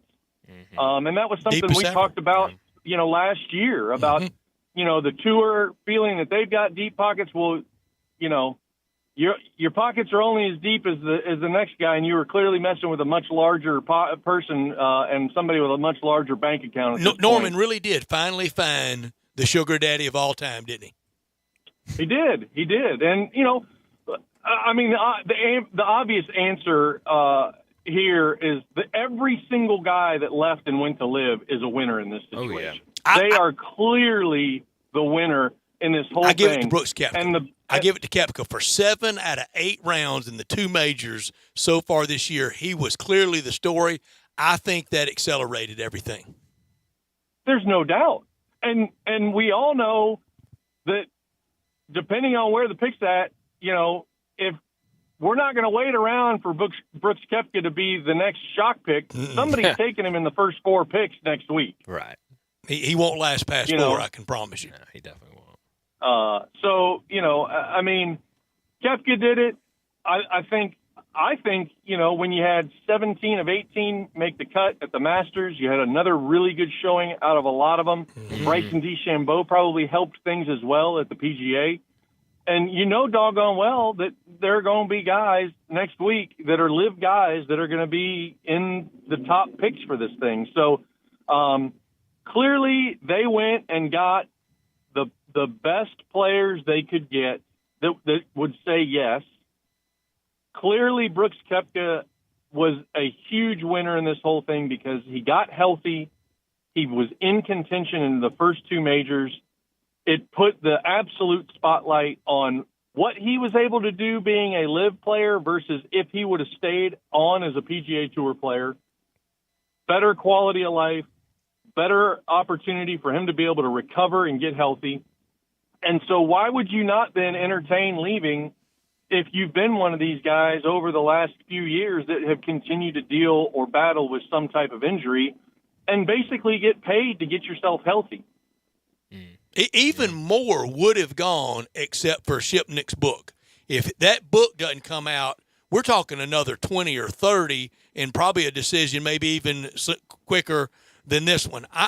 I'll get in line with my apologies to people. I'll never give one to Greg Norman, and I got another never. Never to Sergio. Never. Well, the thing I'm getting, of course, the biggest chuckle out of over the span of today is I have either watched coverage or listened on sports radio is just now how utterly vilified Jay Monahan is. Yeah. I mean, he is hated now more than Roger Goodell. I mean, he has turned into the most hated individual ever, I think, right now on many fronts. I mean, you talk about hypocritical, right? You talk about all these guys and how critical people were when the guys weren't necessarily saying they left for the money, when they ultimately left for the money. Now, Jay Monahan for the last year out here beating his drum, getting these 9/11 families involved in all of this stuff, and now does what he does? Seriously. I mean, that is just an absolute lack of character there. It really is. Yeah. Someone with those 9/11 families really ought to upbraid him. Just get right in his face and say, you're disgraceful. It's just so it's hard to put into words how just utterly ridiculous this turns into. And as I texted you yesterday, the pay-per-view special now is how many people line up to apologize to Phil. How he goes from being this utter villain to back in being a fan favorite now because of what has happened. Yeah, he does. I would pay to watch the line of tour players that have to now go up for how he has been treated and what has happened in this past year with everything that has gone on. Yeah. He was treated akin to a child abuser. Oh, absolutely. And the whole time he was saying is, I know more about this than all of y'all do. Yep. And he was right in his arithmetic. And I think that one of the big things the tour was scared of in Discovery is that much of the charity hadn't really been going to charity. Well, look, that, of course, is also the most ironic thing to come out of this whole entire deal is how the tour now goes from being a non-profit entity into a for-profit entity as it moves into this relationship with the Saudis. So, for decades, the amount of work and everything that people down in Ponte Vedra have gone through and done to make sure that they protect the integrity and do everything in their power to protect the charitable status of the tour is now just completely up in smoke. Mm-hmm. Well, and I mean, like a guy like Rory, who became the almost poster child for the PGA Tour through all of this, and we kind of talked about it a couple weeks ago. Of it seems like it took a lot out of him mentally when you see some of his interviews in the past couple of weeks, being kind of that poster boy and that defendant for the PGA, and people coming at him from both directions. And now for this, and even most of these players are coming out and saying we had no idea about this. We learned about it when everyone else did. I mean, it just seems like for a guy like Rory, you've got to feel awful to be in that position to defend so hard the PGA Tour, and then something like this happens. Yeah, and I know he spoke today, and I wasn't in a very good location to be able to watch it. So I wasn't able to hear any of his answers with regard to, how he feels. I felt Jack Nicklaus's statement yesterday was rather comical after he really literally John, went after these guys last week. It just was. And John, we know he didn't write it. The tour sent that to a representative of his and says, "This sound good for the Bear," and he signed off. He didn't write a semicolon of it. No, he didn't. And I just, these are the types of things. And again, I don't think we've heard from Tiger. But it's going to be interesting to see where this whole thing goes. Obviously I did kind of catch wind of all the stuff that, players were potentially talking about, walking out of the RBC event this week because of how upset and frustrated and aggravated they are by what has transpired. They ain't walking out. But they ultimately came together because the RBC is one of the oldest events on the schedule. And so they kind of came together and figured that whole thing out from that perspective. So, but I don't know. It's just very, very interesting, and it's going to continue to be interesting with regard to what happens, in the future with this whole entire thing, and where the apology tour from these tier guys, Justin Thomas and Rory and Tiger, all kind of come in as Brooks and Dustin and then the Bryson media and all these guys come back. The media apology tour. Ooh. Where is Brandel Chambly right now? Ooh. Oh man, he was he just got disintegrated. Yeah. It couldn't happen to a nicer guy. And John, it goes to show when you lead with your chin like he does, and I love his perspective on the history of the game. He can walk you through the 1920 USAM played at Skokie like he was there. I love that aspect of it. But when you lead with that chin of you don't mind brawling with anybody, and then when you get peeled and deveined like that, and now he set up such a moralistic point of view. How does he go on Golf Channel? How does he go on NBC and talk about it? And at the same time, he was taking such a principled, highbrow stand. NBC was showing Olympics from China and from Russia. Yeah. They're not the Cub Scouts. No, absolutely not. But we've talked about the hypocrisy of this whole thing from the get-go. We have, John. We did from the first day of it. Yeah, to your point, the tour, the NBA, other major sporting big entities business, that are government. all in bed with either the Saudis or China. And, it's just, again, it just breeds absolute hypocrisy when you want to stand in the holier than thou, and then all of a sudden, when the rug kind of gets pulled out from under you, you got no place to backpedal your way into now. Yeah. You have zero place to rewind what has gone on because everything is on video, for the most part, especially with Chambly.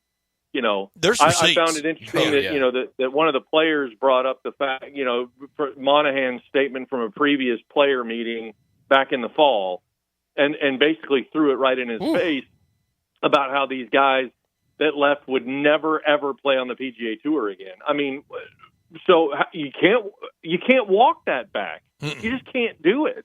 Now, I will stand by to my last breath that I would not go to a live event in my front yard. It was not any big principal highbrow stuff. I wasn't going to go watch hit and giggle golf from the best in the world. Right. I don't want to go watch a shotgun start from the best in the world. I want to see them in a traditional setting playing 72. Well, I mean, look, I think down deep, you probably would have entertained going just for the spectacle of it all. Because realistically, if you'd have had one come to Memphis or within a close proximity of Memphis, you would have gotten, I think, as close to a TPC Scottsdale type feel for an event as you're going to get around here. But John, that doesn't do it for me, and I know I'm the outlier. Oh, Brett, that does it for me. But that par 3 scene out there does not do it for me. That's not how I want golf presented. And look, I could be in the minority now. Yeah, that could be the way it's going. But clearly, a live event is not just a par 3 scene. It's a scene everywhere. It's a scene everywhere. Music, house parties. and you know, they got Club 54 where they're playing dance music during the whole event. I mean, it's not. I've just played a par in those 3 kind of tournaments. I don't need to go see the big boys do that. But I mean, it makes it more enjoyable. I mean, for the non-golf fan, which is again what Scottsdale is all about. That's right. People don't go to TPC Scottsdale to watch golf. No, they don't. They don't go to watch golf. They go to get in the And if fray. you can draw those people to an event and make money that way, why would you not try to do something as long as the players are accepting of it? Plus, the opportunity to, if you're willing to spend those upper echelon dollars, meet and greets, and all this other opportunity to kind of rub elbows with these guys, you're not getting that on the PGA Tour. Yeah. If you want a chest bump, that was the spot for you. John, I knew our time would get away from us fast, but before we get to picks, how concerned are you about our event that's been here almost 66 years in some form with the PGA? Unless FedEx has a substantial change of heart on multiple fronts. Plus, and, not knowing what the negotiations are looking like and how this whole merger is going to happen, I'm not overly concerned. As you know, I think as long I don't remember, when the current agreement for the FedEx Cup expires. But I think as long as everybody continues to play for the FedEx Cup, then the event here in Memphis is extremely safe. Now, if FedEx has a change of heart, they don't like the direction in which things are going, they're not happy with certain things, then, I think you could get a little bit worried about the long-term outlook of the event here in Memphis. But you are one of the longest tenured events on the PGA Tour. You have the best and largest sponsor on tour in FedEx, and as long as those two continue to see eye to eye, I don't see things being in any type of jeopardy here. And I'm there on the vilification and the criticism of Jay Monahan, but in all fairness, I've got to defend him from this point of view. He came through for us. Tim Fincham didn't. Dean Beeman didn't. I mean, we were a little old May and June, and whenever we could get on the calendar event, and finally with FedEx wielding its prodigious power, and with networks, and with Jay Monahan, get us at a tournament event that really, really matters after us being so good to you all these years. Fincham and Beeman never did. FedEx finally dug their heels in where they should have as a sponsor. Mm-hmm. They finally said, "Look, we got to matter more. We're paying twice here, fellas. We're not paying once. We're paying twice. And by God, we need to have a higher or a more elevated event in this city for what we are ultimately contributing, deserving to the tour." Yeah, and we know who was instrumental in that, and he's quite a guy. Jay Morgan, you got the first pick. With my first pick in the RBC Canadian Open, I will take Rory McIlroy. I don't think that should be a shock to anybody. I think his head's too many places. I would have not taken him first. Yeah, well, I thought about it. I would not be surprised if Rory misses the cut this week. I wouldn't either. I think it was mind-blowing a little bit at Augusta, that and the weather and all this, and I think it is now. But he's down for Jay Morgan. John, you're next. I'll take Matt Fitzpatrick, week before a U.S. Open and defending. You got Fitzy. Bryant. I will take Tyrrell Hatton. Really good pick. So that leaves me with Sam Burns. Jay Morgan, shock us. I will take Justin Rose, number 28.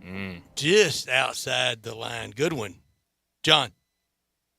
I'll take Shane Lowry right on the line. Bryant? Jay Morgan, who'd you take again? Justin Rose. I'm going to take Ben-On. Ben-On, very good. I will take Sahith Theegala. Jay Morgan tried him last week. He had one good round. I'll try him this week. One more time, John, the website and the phone number to get in on all the fun at Timber Trust today, this weekend, anytime this summer. Yeah, absolutely. 662-895-3530 is the phone number here to the club. And then you can either visit our website, timbertrustgolf.com, and obviously follow us on social between Timber Trust Golf Course on Facebook or Instagram. Sounds like a fun weekend at Timber Trust. John, thanks for joining us. We'll do it again next week. Guys, thanks so much. Should be a fun week next week. It's U.S. Open week, and we get all the live players back in. And now we get microphones in front of as to what they think and how they can kind of talk about tooting their own horn. John, I promise, only about 10 texts from me this weekend. I'll try to limit it, okay? Hey, you know what? That is perfectly fine. I always love the back and forth as we like to discuss what's going on. We do. Appreciate you, my friend. Thank you, John. Thanks, John. Take care, fellas. You got it. John going from Timber Trust Golf. I really wanted to pick Ludwig Adrian Meronk. I almost took Adrian Meronk from Poland. Yeah, I don't know Adrian I have a bet for him to be the top continental European. I love it. What? That's a bet out there? Yeah. Wow.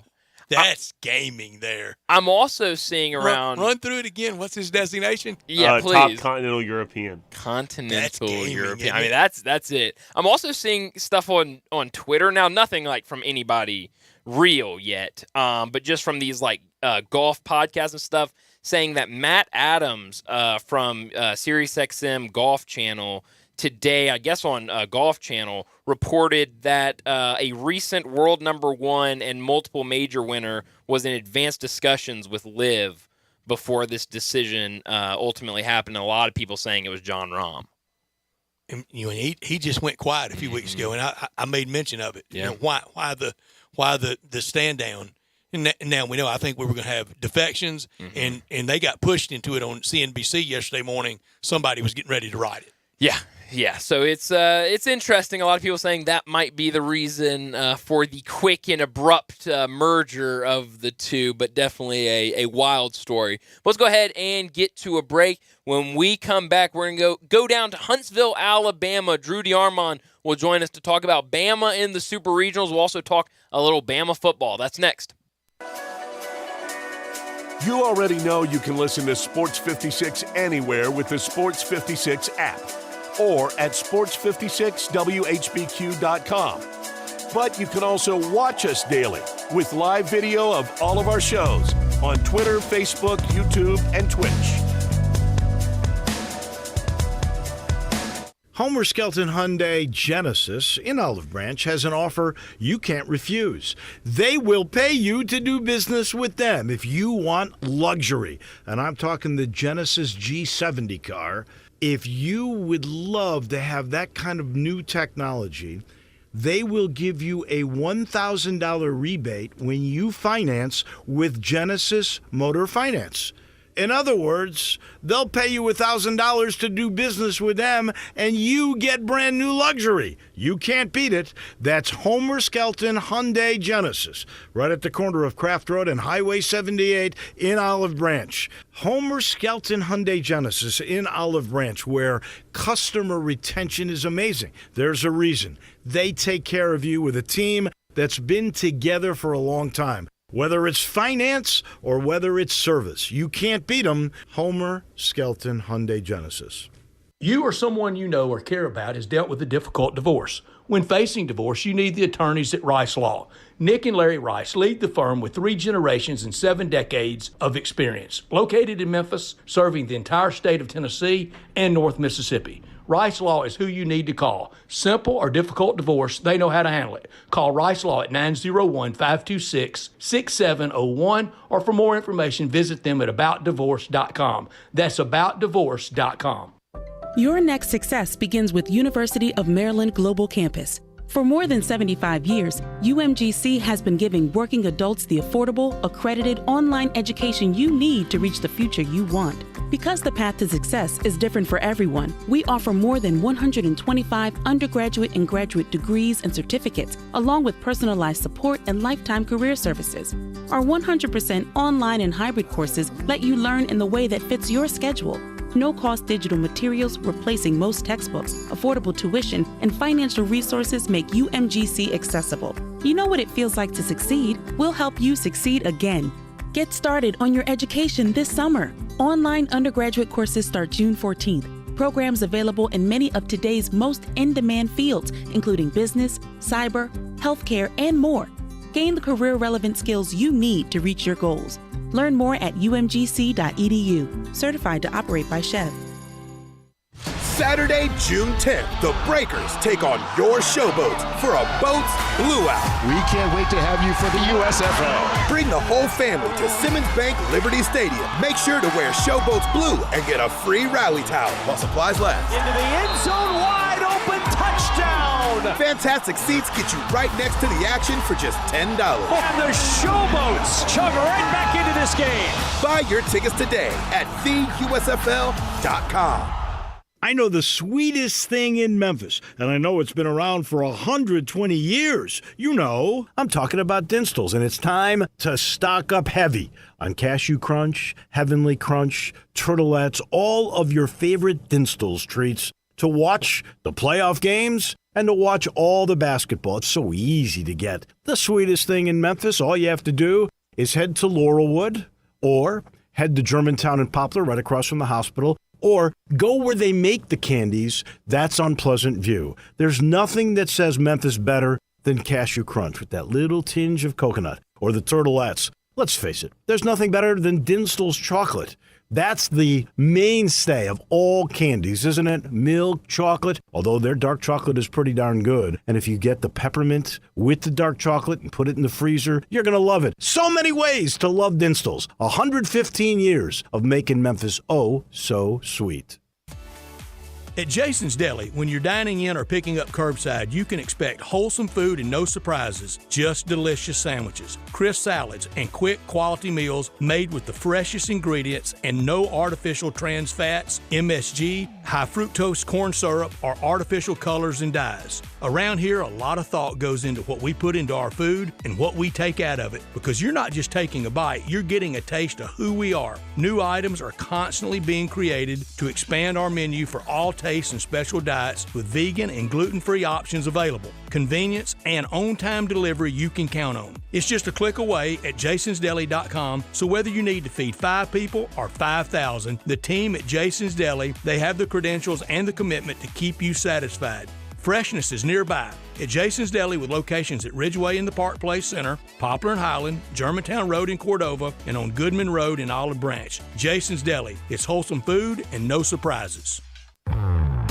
Now back to Sports Time on Sports 56 and 98.5 FM. Here once again are Brett Norsworthy and Bryant Dacus. Welcome back into Sports Time. Bryant Dacus, Brett Norsworthy, Jay Morgan Harder with you, and joining us now from 97.7 down in Huntsville, Alabama, Drew Darmon. on the Bama in the Super Regionals. Drew, thanks for joining us. A big weekend for Alabama, especially after kind of what this season has been for that baseball team with the head coach being fired after the gambling scandal. How big is it for them to advance to the Super Regionals? Hold off on that football countdown. Yeah.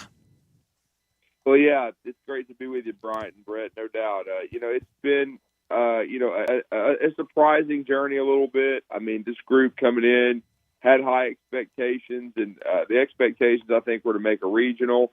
I thought they had a chance maybe to be a 2, but all the stars kind of aligned after Coach, Brad Bohannon got dismissed. They had a really tough, part of the schedule coming up with a top 5 team in Vandy coming to Sewell Thomas, and nobody really knew how the team would react. I mean, Jason Jackson has done a nice job as pitching coach, but had no head coaching experience, and it's really been an amazing journey. I mean, starting with that Friday night when they beat Thursday, I should say, Thursday, Friday, Saturday, when they beat Vanderbilt on Thursday. Then Hunter Owen came back, and the kid's going to be a high-level, high draft pick. He threw a great game, and then they lost it 4-1. Then they turn around and win a 2-1 game. And under this coaching staff, I thought it was probably the biggest series win of their 6 years. And they used that momentum to go on a big run, and it's really continued. It never crossed my mind that they would host until they swept Ole Miss, who was the defending national champs. And I know Coach Bianco had a tough year this year, but again, when they swept Ole Miss at home to end the regular season, I felt like, well, okay, now they're in the conversation and they got a shot. And then I felt like they needed to win 2 games in Hoover. That's what they did. They went 2-2. I thought, honestly, they should have been a higher seed. I thought they were underseeded, but you just want to get in at that point. And, to win the regional, I was there all 3 days because it's something that I saw, that kind of bucket list thing. Alabama's made runs. It's been a long time, 17 years. So I'd never had a chance to cover an NCAA regional, wanted to do that.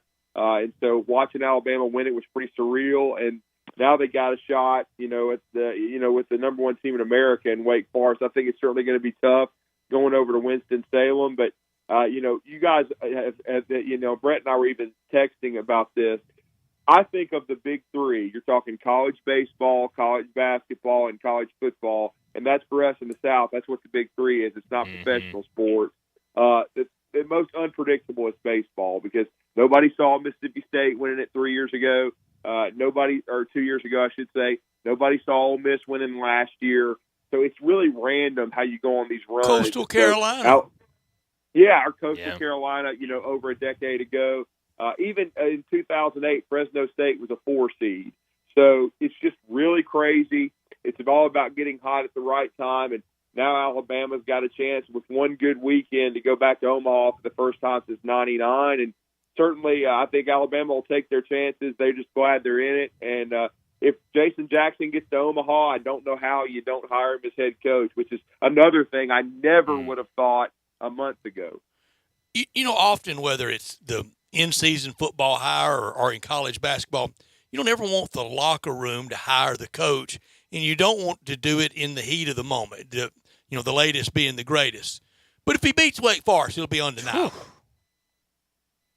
Yeah, I totally agree. I mean, it's so interesting that you say that too, Brett, because this morning I had the pleasure of interviewing on my Recruiting Blitz show.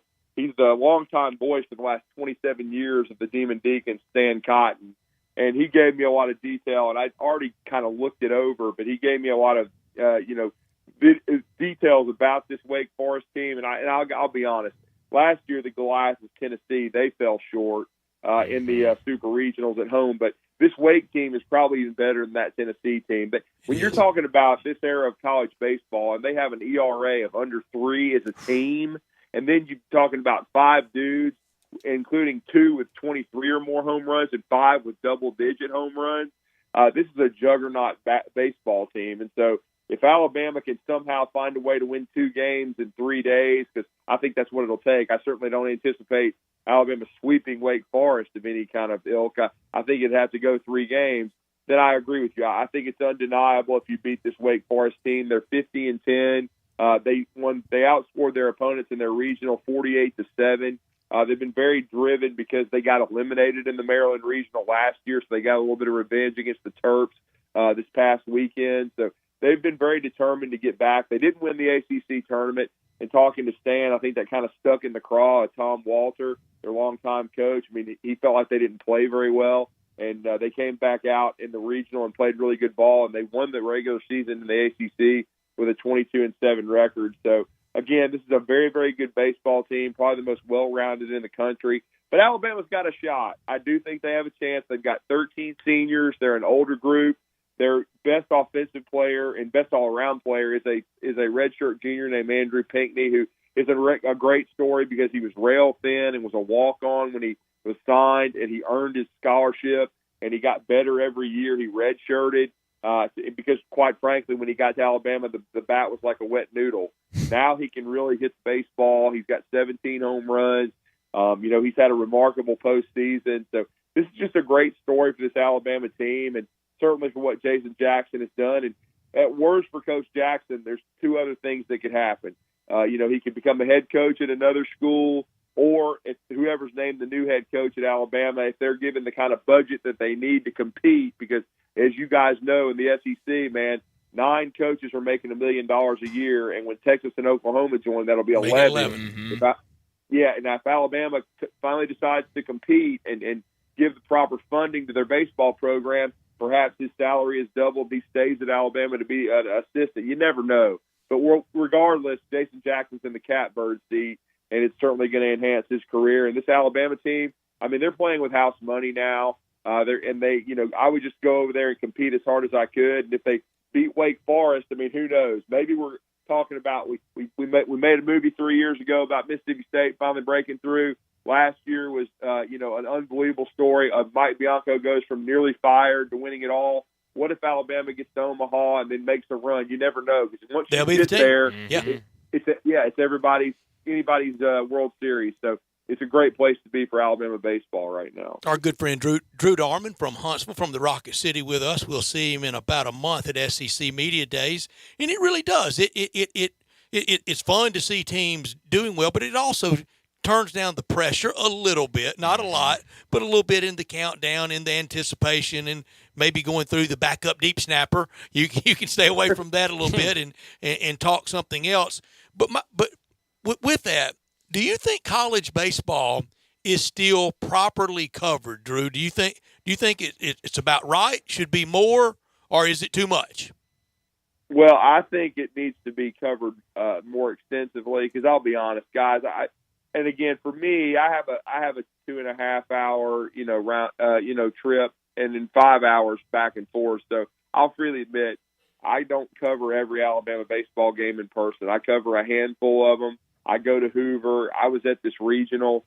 For example, earlier in the regular season when I was covering some Alabama baseball games, there was 3 of us in the press conference after the game. Yeah. Now, by the SEC tournament, there was 4 or 5. Mm-hmm. By the time they were in this regional, there was 20. Mm-hmm. So all of a sudden, the media kind of caught on to Alabama baseball. But I do think D1Baseball.com and some of those guys do an amazing job. They do, yeah. I think they're really enhancing the coverage. But if you're asking me on a day-to-day basis, like Ole Miss and Mississippi State, LSU, they are covered the way it should be. But and even Auburn, but Alabama hasn't been covered all that extensively, mainly because they've been mediocre.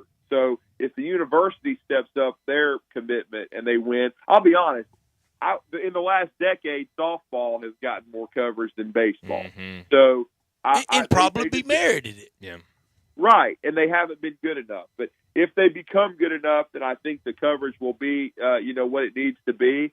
But right now, and you guys know the way the business has gone with the media. I mean, newspapers are dying. They don't budgets have the resources. The budgets are tight. They're cutting back. And so what's been cut back, I think, is college baseball. But it's also, are you winning or not? Yeah. And so see, I think that's the mistake, though, on the yeah. budget. And what I would like to see is a lot of the big-name columnists at a lot of the places that would be there for an SEC, or for anything. They'd be there against, Charleston Southern for a SEC football game. but would even be there for an NCAA basketball tournament run. I want to see the local TV stations, show up prominently around college baseball, whether it's Knoxville or Tuscaloosa. I think in Columbia for South Carolina they would. I'm not so sure about in Gainesville, though. I think we need that wall-to-wall intensity before you get to Omaha, but for sure if you get to Omaha. And it's easy to spend somebody else's money. Mm-hmm. Well, no doubt. We do need the intensity. And I'll just tell you, the one thing I will say after covering it this weekend is, and I've heard players say it, I've heard Coach Bianco say it because I've always followed his career and admired him. And then, of course, Mississippi State. There's nothing like the intensity. And I'm a basketball guy. I love football as well. They're my first two loves. But I also love college baseball. I've always loved it. Really since I was in high school, I started following Alabama closely because they became a good program.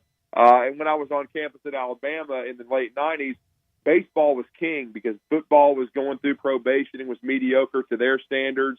And then basketball was rebuilding. So the Joe was packed. And there's nothing like postseason baseball intensity. There's just it rivals that. It really, I'll just say college basketball and college football too.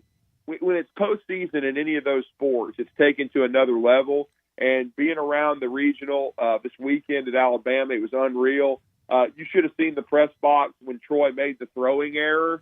I mean, you're talking about people just an inaudible gasp from everybody in the press box because it looked like it was everyone thought it was over. They thought Troy's going to win. Alabama's got a long road to hoe in the next 2 days.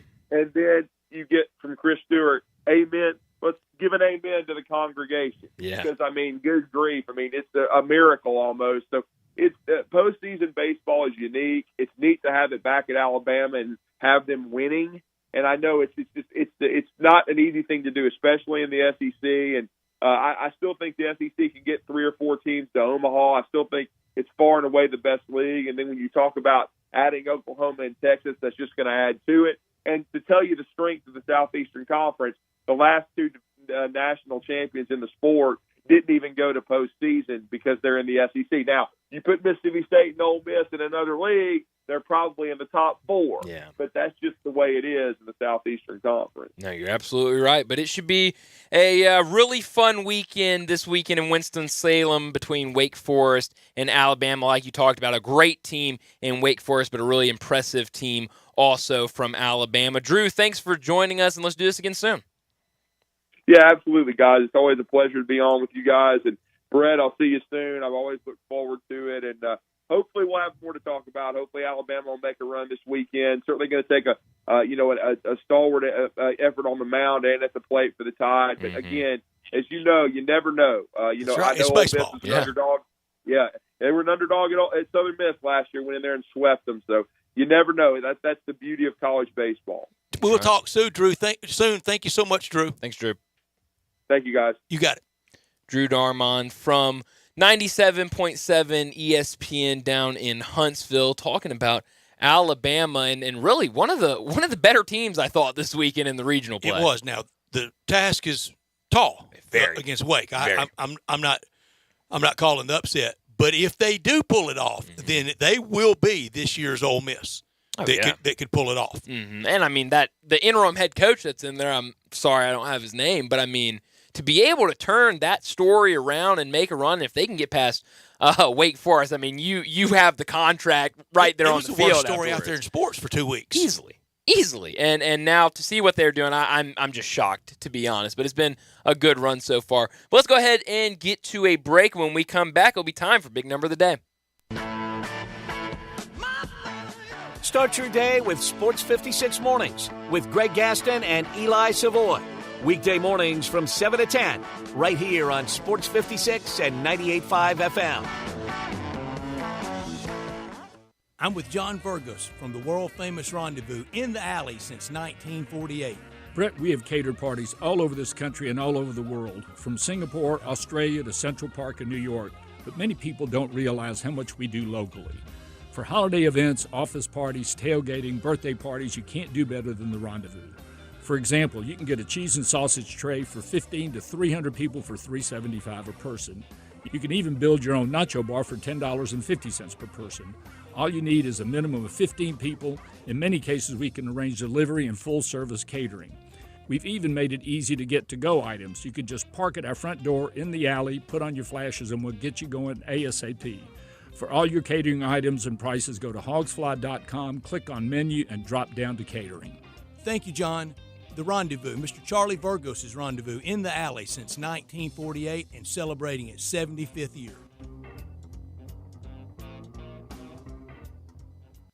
Whatever you do, don't buy an engagement ring or any piece of diamond jewelry until you discover the all-new Genesis Diamonds, opening very soon in Poplar Commons. Genesis Diamonds, no ordinary jewelry store. It's a global diamond powerhouse, started by former diamond wholesalers with rock-bottom prices on exquisite hand-selected diamonds and a selection that's up to 30 times other stores. This is a game changer for Memphis. The official jeweler of the Tennessee Titans has arrived with long overdue price relief. Genesis Diamonds guarantees to beat the price of any diamond you find at any other local jeweler. Period. Any size, any shape. Lab-grown or natural diamonds. Plus, at Genesis, you have access to the most sought-after ring designers in the world. Over 4,000 rings to choose from. All this plus a stunning showroom. Unbeatable warranties and guarantees. A no-holds-barred diamond education. No commission salespeople. And free service for life on any purchase. Genesis Diamonds. Opening very soon in Poplar Commons at Poplar and Perkins Extended. Genesis Diamonds, the official jeweler of the Tennessee Titans.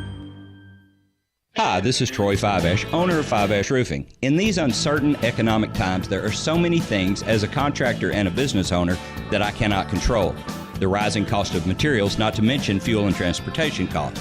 In the last 2 years, shingle prices have almost doubled and commercial materials have doubled. And I don't have to tell you what fuel costs these days. But you know what I can control? How much markup I put on a project. I have always prided myself in knowing I never gouge a customer. But in an effort to ensure my crews have work and my customers are being treated fairly, I have lowered my profit margin, hoping to give you a price you can live with and keeping my crews busy. So if you need a roof or gutters, please give us a call. Fiveash Roofing, fair, honest, and ethical. Fiveash Roofing, a proud sponsor of Tiger Athletics and a member of the Tigers home team. 367-0050 or memphisroofer.com. 367-0050 or memphisroofer.com. Fiveash Roofing, it's what we do. We're here for you. I'm Gary York. I'm the service director at Lexus of Memphis. Our service department wants to be more than just a place where you get your oil changed. We do glass repair, windshield replacement, recalibration of your camera and sonar systems, even wheel repair, tire replacement, all the things you would expect from a luxury automotive dealer. Please check out our website. You can schedule your appointment, check out our specials, hours of operation, or if you'd like to do it in person, please reach out to one of our associates at 901-271-5199. Now back to Sports Time on Sports 56 and 98.5 FM. Here once again are Brett Norsworthy and Bryant Dacus.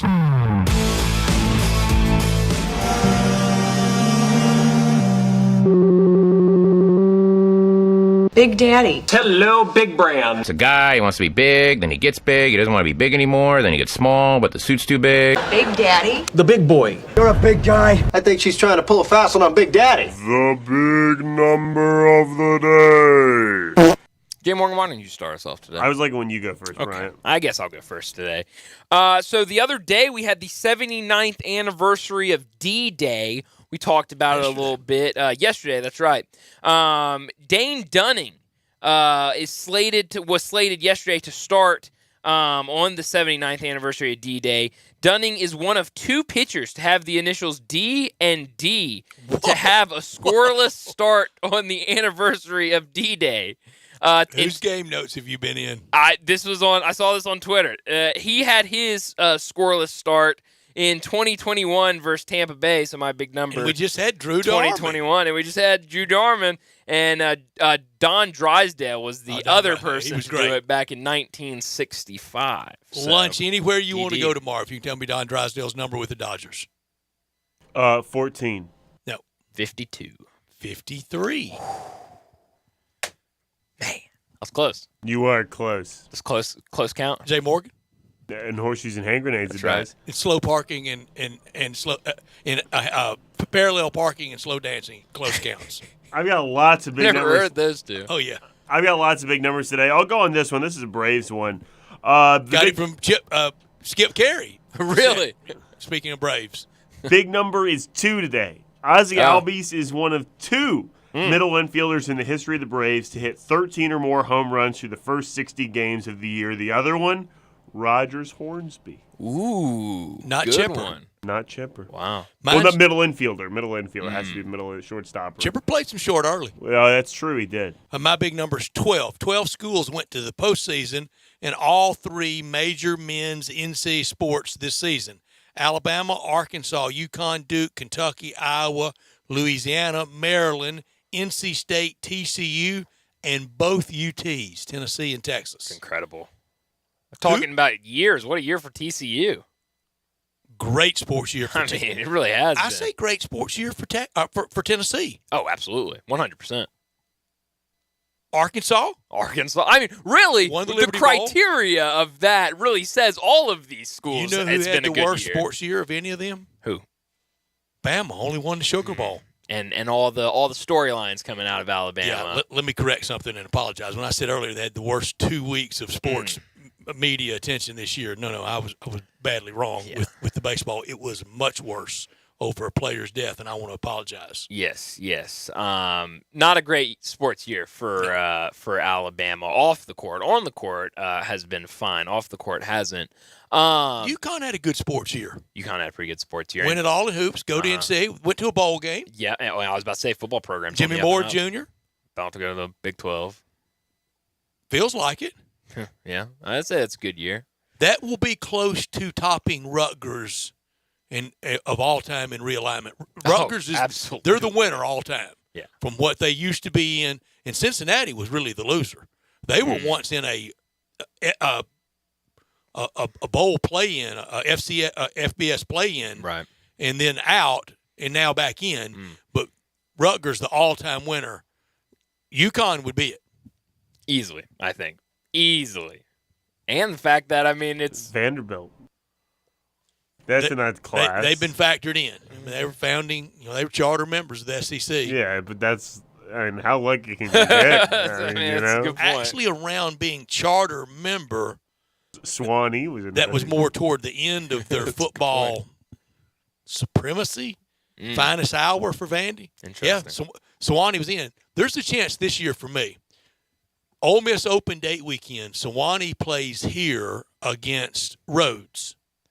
The night before, I'm going to go to Tigers Tulane. Okay. So I can see, and I'm going to see Georgia Tech and Oxford. Oh, wow. I have a chance to see all 3 teams that used to be in the SEC. You could do it if you want to. And a good friend of mine is a Swanee grad, and I know he'll be there, and I know he'll want to go. I've never been to a Rhodes game. I want to go to a Rhodes football game. I won't say a bunch, but I used to go once or twice a year in the 90s. Yeah. I'm going to say 4 or 5 times. And I wanted to kind of to keep it grounded. Here's your student athletes. Sure. No, you're right about that. I mean, they're playing love of the game, and they may be going to a tutor after the game. Oh, yeah. And they dang sure going to class Monday morning. And like to see, the tailgate scene's pretty cool. Really? It is. That's good to hear. And I hear that it still is. And my friend that played at Swanee was All-American at Swanee. Wow. When all those teams, Millsaps, Washington University in St. Louis, Center College in Danville, Kentucky, I have an appreciation for. Oh yeah, got to. Those are all the teams in my league from Birmingham. Southern. You ever been to Danville, Kentucky? Good gracious, man! Woo! You can only imagine. Their nickname now, they're the Colonels. At one time, they were the Praying Colonels. Is that right? Wow. I've been to a handful of Rhodes baseball games. Never been to a Rhodes. So was Hendricks College in that league? Sure was. Hendricks in that Hendricks. league. Went to Berry College in Rome, Georgia. Berry has an NFL practice squad player. They also have a pretty good lacrosse program, I think. Also, an excellent equestrian program at Berry College. Rhodes had a tight end in the late 70s when they were Southwestern in Memphis, Tom Mulledy, who played about 6 years with the New York Giants. Is that right? Really? I think Tom is still in town with FedEx, and I think it's horrible he hadn't been appreciated enough for what he did in college, what he did in the NFL, and his business career. Yeah. Well, you guys are also looking at the former PA announcer for Rhodes College football program. Yeah.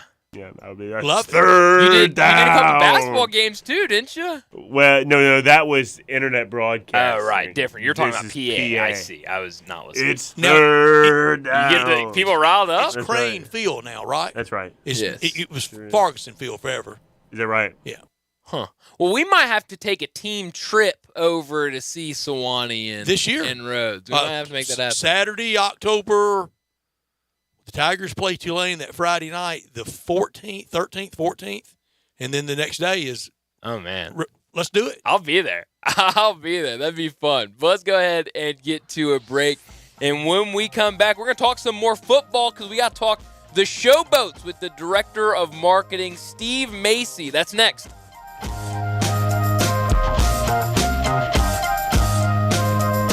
Is your roof leaking? Do you have water damage on your ceiling of your home or business? Do you need assistance gathering much-needed data and images from your storm-damaged roof for an insurance claim? Call Metro Builders, roof and restoration specialists, and schedule your free inspection. At Metro Builders, our team of Hague-certified technicians and fully trained estimators are ready to come out and evaluate any concerns you may have. Metro Builders Roof and Restoration. We accept all insurance carrier scopes. Call Metro Builders now. Each and every day, we provide clients many different types of data and estimates for their insurance carrier. These include estimate and photo reports of all damage, from the roof to water damage on rafters and ceilings and even studs and plates inside walls. Check out the local BBB for our 27-year history in construction in Memphis, or check us out online today at metrobuildersmemphis.com. That's metrobuildersmemphis.com for your local residential and commercial roofing and restoration experts. Call me. 901-375-1717. That's 901-375-1717. Corky's Barbecue. Hi, Jimmy Stovall here with Corky's Barbecue. We have been helping Memphians with their celebrations for more than 38 years. Whether you're picking up one of our party packs to serve yourself or booking one of our private dining rooms at our Cordova location or our Olive Branch location, Corky's has you covered. We make it easy for you to impress your guests for company parties, sports banquets, or reunions. Corky's has been trusted year after year for all of your party needs. Call today and reserve your private party room before your date is booked.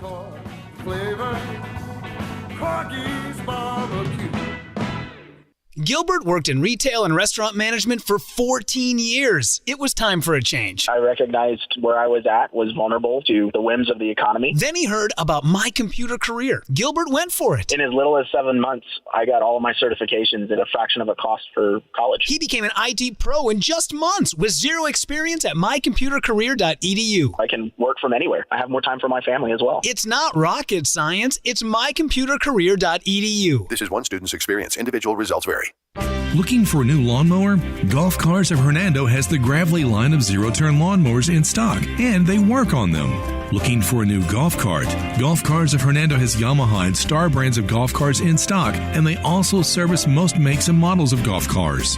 Financing is available with applicable credit at Golf Cars of Hernando. Call today, 662-429-1566, 662-429-1566. Golf Cars of Hernando. We are Sports 56, WHBQ Memphis, and W253DF Memphis, Flynn Broadcasting Stations. Now back to Sports Time on Sports 56 and 98.5 FM. Here once again are Brett Norsworthy and Bryant Dacus. Welcome back into Sports Time as we start our third and final hour. Bryant Dacus, Brett Norsworthy, Jay Morgan Harder with you, and joining us now, the Director of Marketing for the Memphis Showboat, Steve Macy, joins us now. Steve, thanks for joining us. 5 wins in a row. The Showboats are really rolling as they return home for their final 2 games of the season. Yeah, this is way better than the 0-3 start. It is. Sure is. It is. But you know, Steve, that 0-3 could have easily been 2-1, and this win streak with a few plays changing could be different. I think in the end, sports kind of falls out right and gets it right, don't you? Yeah, I think that's true, and I think we talked about this last time, that once the defense started believing that they could do things, and as much as we would have loved to have had the starting quarterback, with his Memphis ties, be the guy, and Brady still be there. I think Cole Kelly's done a great job at quarterback, and I think those 2 things have really led to the team believing. I think Cardinelli's done an amazing job on the defense, and the offensive staff has been really smart with ball control and mixing in big plays when they need to, and it's a fun team to watch. I mean, I'm really enjoying the type of season that they're having, the level of play, and how hard they play, and how much joy they have doing it. It's been great. Yeah. I'm into it. I mean, I was watching intently. I want it to matter. I know how hard you've worked. Now, I know how hard a lot of people have worked, and it looks like it's going to pay off. It is a well-coached team, and it's put together well. The GM on the fly, getting defensive help and more depth in here. It's worked out. And, Steve, I said on Monday, I said, well, here's a really novel idea, novel concept. I think a lot of people should try this around football. Instead of the hurry-up, no huddle, see how many plays you can try to run in a blink of an eye and try to throw it every down, how about this? Play defense, be strong in special teams, and have a quarterback that puts you in cozy position, taking care of the football and run the ball. It's only one forever. Yeah, it's only been around for a really long time, and I think it is nice to see some kind of traditional football, and we have had such a remarkable run of having fun games, competitive games. The Showboats didn't come out on top early in the season, but they've won all of these ones lately, and the games have just been a blast. And yeah, they're playing kind of a traditional football. They're trying to run the ball, and I think if you talk to Coach Haley, he would say he wished he could run it a little bit more. But it's just they're kind of taking what the defense is giving them, and if the defense is going to give them 4 downs and get them into 4th and manageable, he is not afraid at all to say, let's go for it a 4th down. And the 4th down conversions have been through the roof. I think it's like 75% as a team. And they hadn't been 4th and 1 either. Yeah, no, it's been, a lot of them have been 4th and 3 or less. And they're getting themselves into manageable positions. Even a 3rd and 8, they're not feeling like they have to go get all 8 yards because they're still feeling that get in 2 downs. You get 2 downs. And part of that is because the special teams is so good.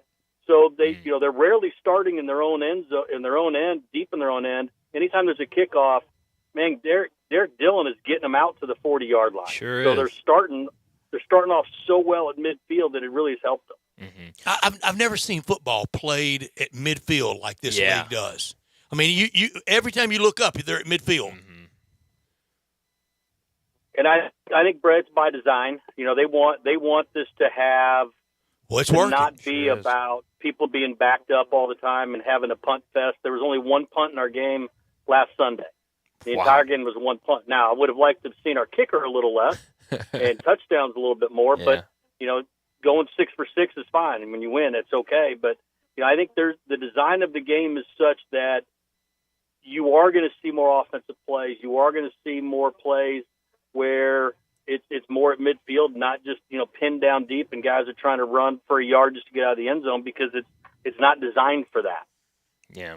Well, you talked about the defense a couple minutes ago, and when you kind of look at the results from this season and kind of what opposing offenses have done those first 3 games, 27 points, 42 points, 30 points, and then the games after that, 10, 10, 0, 20, and 16. How much of that is them getting different guys, kind of the right guys in here in the middle of the season, and how much of it is just them buying in to what the defensive coordinator and those defensive coaches are preaching? Because this team, even the guys that have been here from the first game to now, they look more explosive out on the field. They look like they're having more fun, and that comes with winning. But how much is it buying in, and how much is it of getting players back from injury or just picking up new players?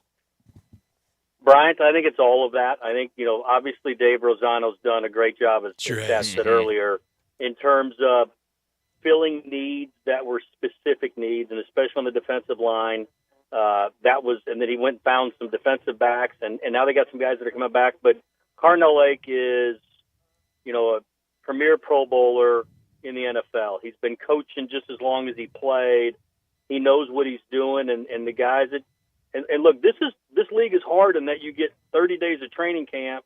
There's no preseason games, and so your first 2 or 3 games in many ways are like preseason games that you would normally have access to.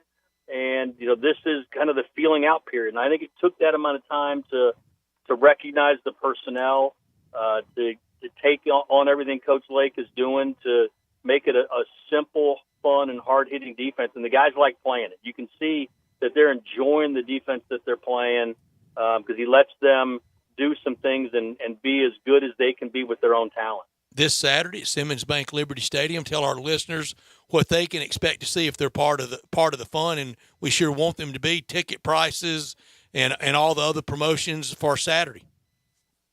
Yeah, Stats. I mean, this is Memphis's team. This is our professional football team, and spring football's here to stay. Fox is behind this thing, and they love it, and they're not letting it go. And so, without it, we almost feel like it's silly we have to say it, but it's going to be back. So, let's enjoy it and let's everybody get involved and be part of the festivities. We have a lot of fun at our games. The game's at 2:00. Tickets are available at DUSFL.com. They start at $10. We're giving away rally towels this game. We've also got a promotion we're doing with the University of Memphis Athletics, where you can go on their website, and they've got a special ticket deal that's in support of the 901 Fund. And then the biggest promotion that we have this week is we're working with FedEx Care, and they've partnered up with us and the Mid-South Food Bank. And if you bring 2 canned goods, drop them off at the stadium on Tiger Lane, then we'll give you a voucher for a $5 ticket for the game on June 17th. And, we're talking about this team in the 5 games in a row. We've got all these promotions, but ultimately, these are kind of playoff games. I mean, everybody in the division, we've got Birmingham's at 6-2. The other 3 teams are at 5-3, and they all play each other in Memphis the next Saturday and Sunday, the next 2 weekends, and it's going to be who wins. Everybody controls their own destiny. So it's really going to be a lot of fun over the next 2 weekends here at Simmons Bank Liberty Stadium. Who worked with the weatherman so nicely to get this great weather? Saturday, you're going to have another resplendent day, just perfect, and almost a northwesterly wind. Who did all that? Did you plan that, Steve? Yeah, no, there's no planning I can do on weather because I do not want when the tide turns. I don't want anybody it's 102 right back at me. Yeah, that's So, right. yeah, it's going to be a spectacular. It's going to be a beautiful day Saturday, and for people that bought season tickets, they also can come in on Sunday and watch Houston play against Birmingham, which is going to be monumentally important to the Showboats. Yeah. The outcome of that game matters as much as, well, not as much, but obviously Memphis controls their own destiny, but that's another huge playoff implication game on Sunday. Showboats with a little help and win out would win the division. Help me on playoff weekend, the weekend of the 24th. Who would play on Saturday the 24th, and who would play on the 25th? So the North Division is going to play on Saturday night, and the South Division is going to play on Sunday at 6:00. So it'll be an evening game, and man, obviously we'd love to host it. It'd be a lot of work to pull that all together in a week, but we're already planning for it and hoping for it, and to be blunt, kind of expecting it. I think they've earned. I think the Showboats have earned the right for us to expect them to win and want them to win and be ready to kind of launch a quick playoff turnaround and have that South Division championship right here at home. I think they have, Steve. I didn't think the 0-3 start was real. I thought it should have been better than that. But this winning streak has been, and you change a couple plays, like I said earlier, and things can change. But that's sports, and you can do that till it drives you crazy. Coach Haley and the move away from Brady to the backup quarterback that now is Cole Kelly is. I think he's got real fans around town. 2 sitting here right now. I know that. Well, yeah, and he's a giant human being, right? Sure is. He's 6'7", 250 pounds. He always falls forward. And, we were talking about the 4th down conversions. He's a big part of that because he's not the quickest guy, but he is mobile enough and he's big enough that you're not going to arm tackle him. And so he's shifty when he's running. He makes good decisions with the ball, and he's been a very welcome addition. And he's got a good arm, pretty good vision, and he's got all the things, the leadership style that the team has needed, and he's just been a great player for the Showboats. And, I think as long as he stays healthy, they're going to be in great position to win the rest of the games this year. Kind of going back to the schedule and the rest of the games left, because you were talking about how the Houston game this weekend is pretty important to Showboats as well. Correct me if I'm wrong, though. Isn't the next 2 weeks the 2 teams from Birmingham, New Orleans, and Birmingham, they're both here. Showboats get the Breakers this weekend, and then Birmingham next, and flip-flop for Houston. So really, the last 4 games here in Memphis could potentially be very important for Showboats fans.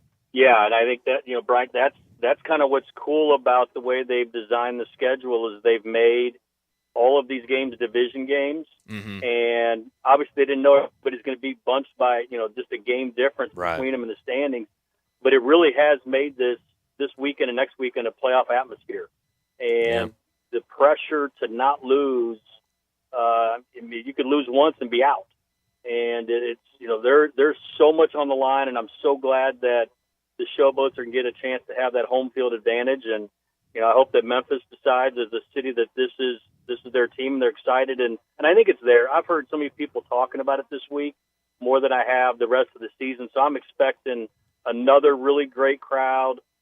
We are, in many ways, kind of the envy of the rest of the league in terms of our home game atmosphere and how much fun people have and how loud our fans are and how they get into it with kind of the captain's hats and some of the other outfits people are wearing, and just how they're having a blast all game long, dancing, singing, doing some of the fan cams. The folks that are coming to the games are having a blast.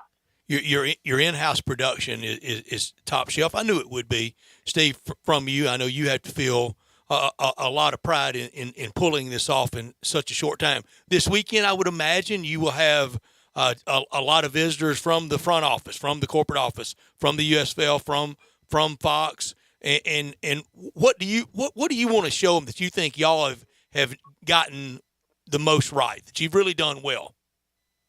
I think the thing we've gotten right is just that we are keeping the fans engaged, and it's, whether it's the music selection, which, look, that's one of the hardest things in this world is picking music, because everybody thinks that their music is the best music, right? I mean, it's everybody, like, my playlist is the best playlist. Too much this, not enough that. Yeah. Yep. But, we've got a good mixture, and then we're playing songs that people know. And I think that sometimes we as marketers or somebody that's running events, we try to get a little too cute sometimes with stuff that maybe we're trying to mix it up. And, we got to play songs people can sing to. We've got to play songs that people know and love and dance to.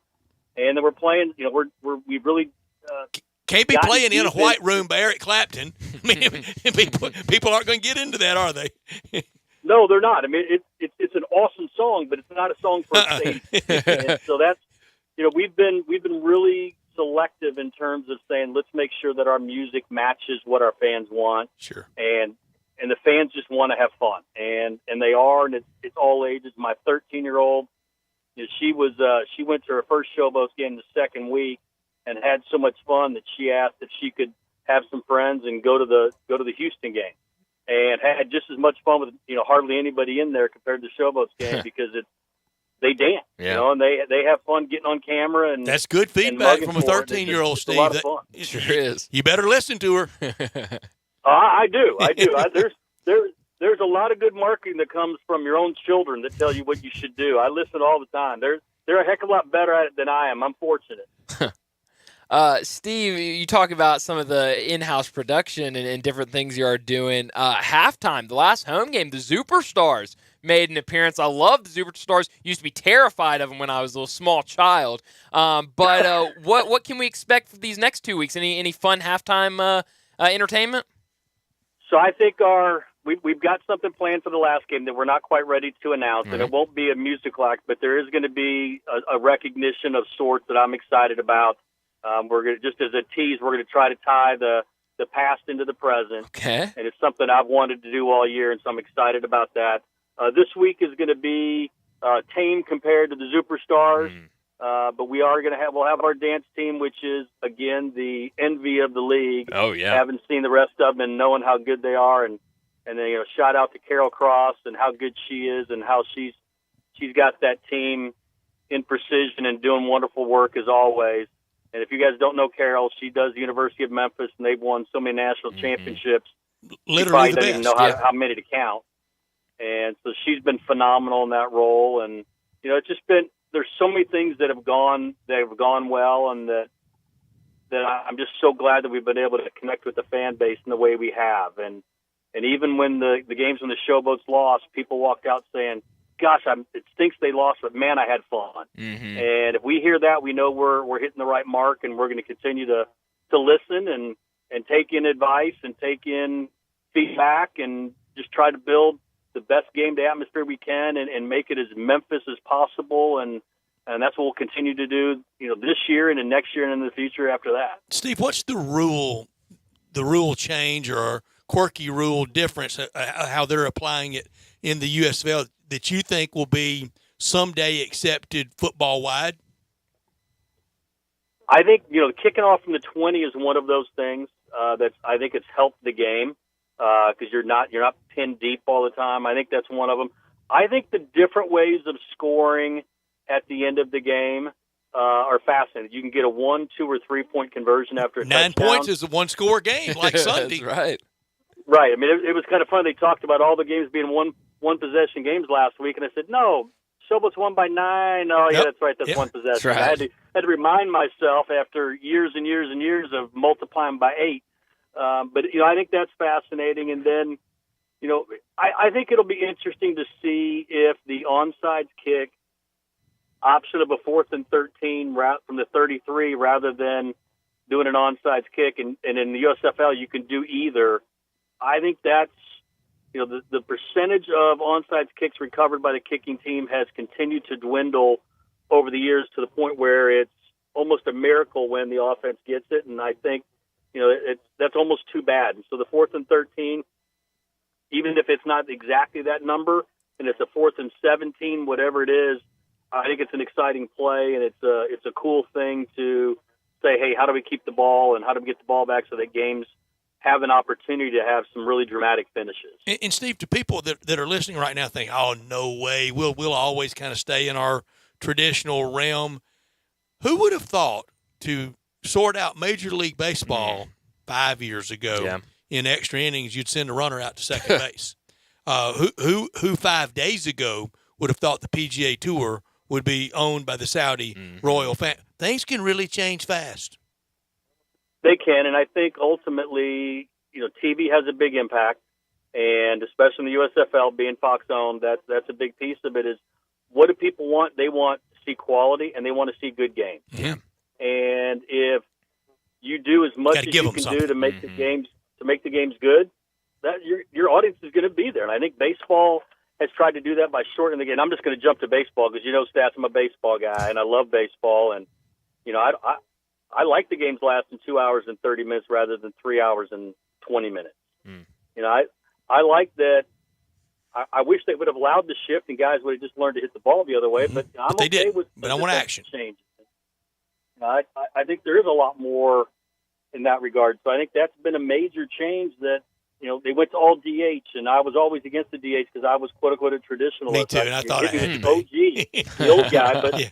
It's okay. It is. It's made the game better. Interleague play. Interleague, all of those things All have of been major changes. Football has, how many guys, they've had to make changes over the years. How many guys have to be on the line of scrimmage? How many guys have to be on each side of the center? Steve, now that you say it, I've only been wrong about everything for the last 40 years. now I like all these changes. I'm going to quit naming things so you don't feel bad. Yeah.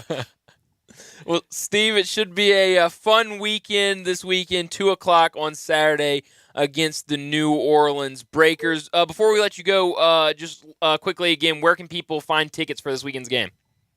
Yeah, thank you. It's DUSFL.com. You can buy them at the gate, but you can get them early at DUSFL.com. And let's go, Memphis. Let's go support this. These guys are, and one of the neat things about the players and the coaches, they're so appreciative of the opportunity. I think even more so than I see in the college game. That I think these guys it's their last chance, or or it's their first chance at professional football, and they're humble, appreciative, they have fun, and they love Memphis, and Memphis, we're loving them back, and I would love to see just a big crowd to support them and help them over the finish line these last 2 games. Yeah, you're absolutely right. 2 more games, both at home, so should be 2 great environments. But, Steve, thank you so much for joining us, and let's do it again. All right. Thanks, Brian. Thanks, Dad. You got it, Steve. Steve. Can't wait to see you Saturday. Thank you, Steve Macy.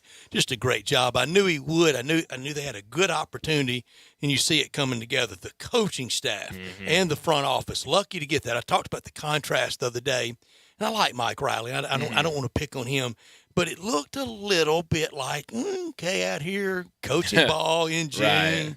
Ho-hum. Not Todd Haley.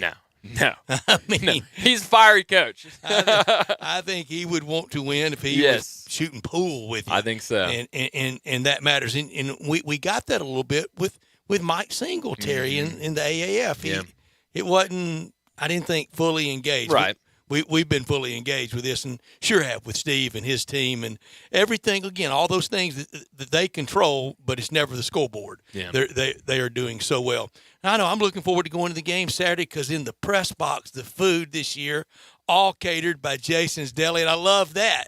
So I had it today. I'm going to get it Saturday at Simmons Bank Liberty Stadium, and you can get it at all these great locations like Ridgeway Road, Poplar and Highland, Olive Branch, and Cordova. And now with summertime fully here, you always can, but you sure enjoy it. It's ice cream season. Any of those locations, complimentary free ice cream for everyone in the restaurant, but you can get it any way you like from Jason Deli. You can get it catering. You can get it to go, dine in, to go, delivery, wholesome food forever. It's a family thing.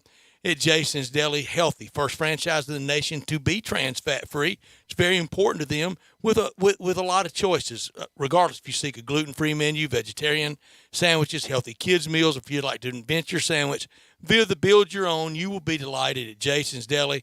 And for any catering need, all the catering that we'll get Saturday in the press box at Simmons Bank Liberty Stadium, you can get it for any event that you want, like the pasta feast. That often has been one of the choices we've had, and it's always great. Choice of one hot pasta, chicken Alfredo, chicken pasta primo, all good with all the salads, side Caesar salad, assorted dessert tray, and then the drinks for large groups like the sweet tea, the lemonade, and that assorted dessert tray to wrap it up for dessert for everybody. But you can start with the beef eater sliders tray, 24 hot roast beef mini sandwiches. They are terrific. It all is at Jason's Deli. And inside the location, all these locations like Ridgeway Road, Poplar and Highland, Olive Branch, and Cordova, the great salad bar, over 30 items just on the salad bar for you to prepare it however you would like. Catering, 5 or 5,000 anytime, anywhere. Check them out online as well at jasonsdeli.com. Let's go ahead and get to a break, and when we come back, we'll talk about what's trending. Be sure to follow us at Sports56 WHBQ on Twitter, Facebook, Instagram, and YouTube to watch live video of our shows, stay up to date with station events, and have chances to win prizes. Don't miss out on anything that's going on. Follow us at Sports56 WHBQ. Whatever you do, don't buy an engagement ring or any piece of diamond jewelry until you discover the all-new Genesis Diamonds, opening very soon in Poplar Commons. Genesis Diamonds, no ordinary jewelry store. It's a global diamond powerhouse, started by former diamond wholesalers with rock-bottom prices on exquisite hand-selected diamonds and a selection that's up to 30 times other stores. This is a game changer for Memphis. The official jeweler of the Tennessee Titans has arrived with long overdue price relief. Genesis Diamonds guarantees to beat the price of any diamond you find at any other local jeweler. Period. Any size, any shape. Lab-grown or natural diamonds. Plus, at Genesis, you have access to the most sought-after ring designers in the world. Over 4,000 rings to choose from. All this plus a stunning showroom. Unbeatable warranties and guarantees. A no-holds-barred diamond education. No commission salespeople. And free service for life on any purchase. Genesis Diamonds. Opening very soon in Poplar Commons at Poplar and Perkins Extended. Genesis Diamonds, the official jeweler of the Tennessee Titans. It's Wrangler season out there. Warmer days, cooler nights. Open roads, endless horizons. And you need to be ready in jeans made for the unpredictable. Wrangler, for the ride of life. Shop our newest styles today at Wrangler.com. Anywhere fans go to cheer on their team, there are behind-the-scenes MVPs, ensuring everything is game day ready. We see you, Joe, fixing seats so every fan can enjoy every game. And Allie, who keeps her stadium running smoothly from the moment the first game starts to the last play of the season. At Grainger, you're our MVPs, and we're always here for you with supplies and solutions for every industry and 24/7 customer support. Call, click Grainger.com, or just stop by. Grainger, for the ones who get it done. It's time to come out and play at Family Leisure. That's right. The Come Out and Play sale is happening now through June 25th. School's out, so it's time to get out and play. Enjoy that backyard with a new pool starting at under $2,500. Let the kids get some backyard exercise with a new play gym that's up to 30% off. The selection of in-stock patio furniture is unbelievable at up to $1,000 off. Looking for a new spa? All in-stock spas at Family Leisure are up to $1,000 off. Special summertime financing is also available. All you got to do is ask. You and the family have spent more than enough time indoors. Now's the time to get out and play. It's Family Leisure's Get Out and Play sale, and it's happening right now until June 25th. Family Leisure, I-40 and Whidden Road, where family and fun come together and play. Listen each and every Sunday morning at 10 a.m. and join Ottawild Presbyterian Church for worship. Ottawild is a PCUSA church located in Midtown Memphis. Now back to Sports Time on Sports 56 and 98.5 FM. Here once again are Brett Norsworthy and Bryant Dacus. Welcome back into Sports Time as we've got one more than 30 minutes left in today's show, and a big game tonight down in South Beach as they've already sports centers all over the pregame coverage. What's the point spread? I think earlier it was Denver 3.5. Who do you like? I'll take Miami. Why not? Home team plus a few points. Jay Morgan. Yeah, I'm with Miami on this one. I'll take the underdog, especially at home. At home, yeah. You want to take your points? No money line. No, I'll take the money line. Ooh. 3 points, I'll take the money line. Ooh. I like it. Odds are out for next year in the NBA. How about that? You want to hear them? Finals. Sure. These finals aren't even done yet. Wins too early. Compliments of betonline.ag on Twitter at betonline_AG. The favorite for next year, who do you think it is? The Celtics. They're second, 6-1. The Bucks. They're third, 7-1. Can I get a guess in? Sure you can. The Nuggets. The Warriors. Nuggets 11-2, the favorite for next year. You just took too long. You stole Brian. it from me. You just took too long. I was going to say the Nuggets, and then you said the Nuggets, so I had to say a different team. Can't we break these odds down? Let's get rid of the 11-2. Can't we really get it down more finite than that? No, I don't think we can. Unless you were to say 5.5 to 1. Can't we do that? Sure, why not? Why not? I mean, we went a million miles getting the stock market ticker away from the fractions and just down to the real money. Plus 550. Yeah. That's right. Is that right? That is right. All the fractions confuse me. Too many fractions. 5.5 to 1 is plus 550. Phoenix 17-2. There you go. Come on, let's just do 8.5 to 1. Yeah, Can't we just do that? I mean, plus 850. There you go. We could all figure this out. You should teach math. He's good at math from a gambling perspective. Children would learn more. Yeah, I think they would. I certainly would have learned more. Is that right? I think so. Huh. Make it interesting. Think about in 11th grade how much fun math would be doing like that. Instead of calculating odds, you've got 11 miles to Sally's house at the speed of 50 Who got on the elevator? Well, when I was in high school and we were big, it's ridiculous. I don't think like that either. I don't either. Give me the facts. Yeah. When I was in high school, we were big sports fans. So during our math class, we would not pay attention to what was being taught, and and Bill James was big back when I was in high school Real as well. big. And so the Godfather. And so we would do lots of calculations using Bill James statistics and try and see if we could spot trends that other people couldn't spot.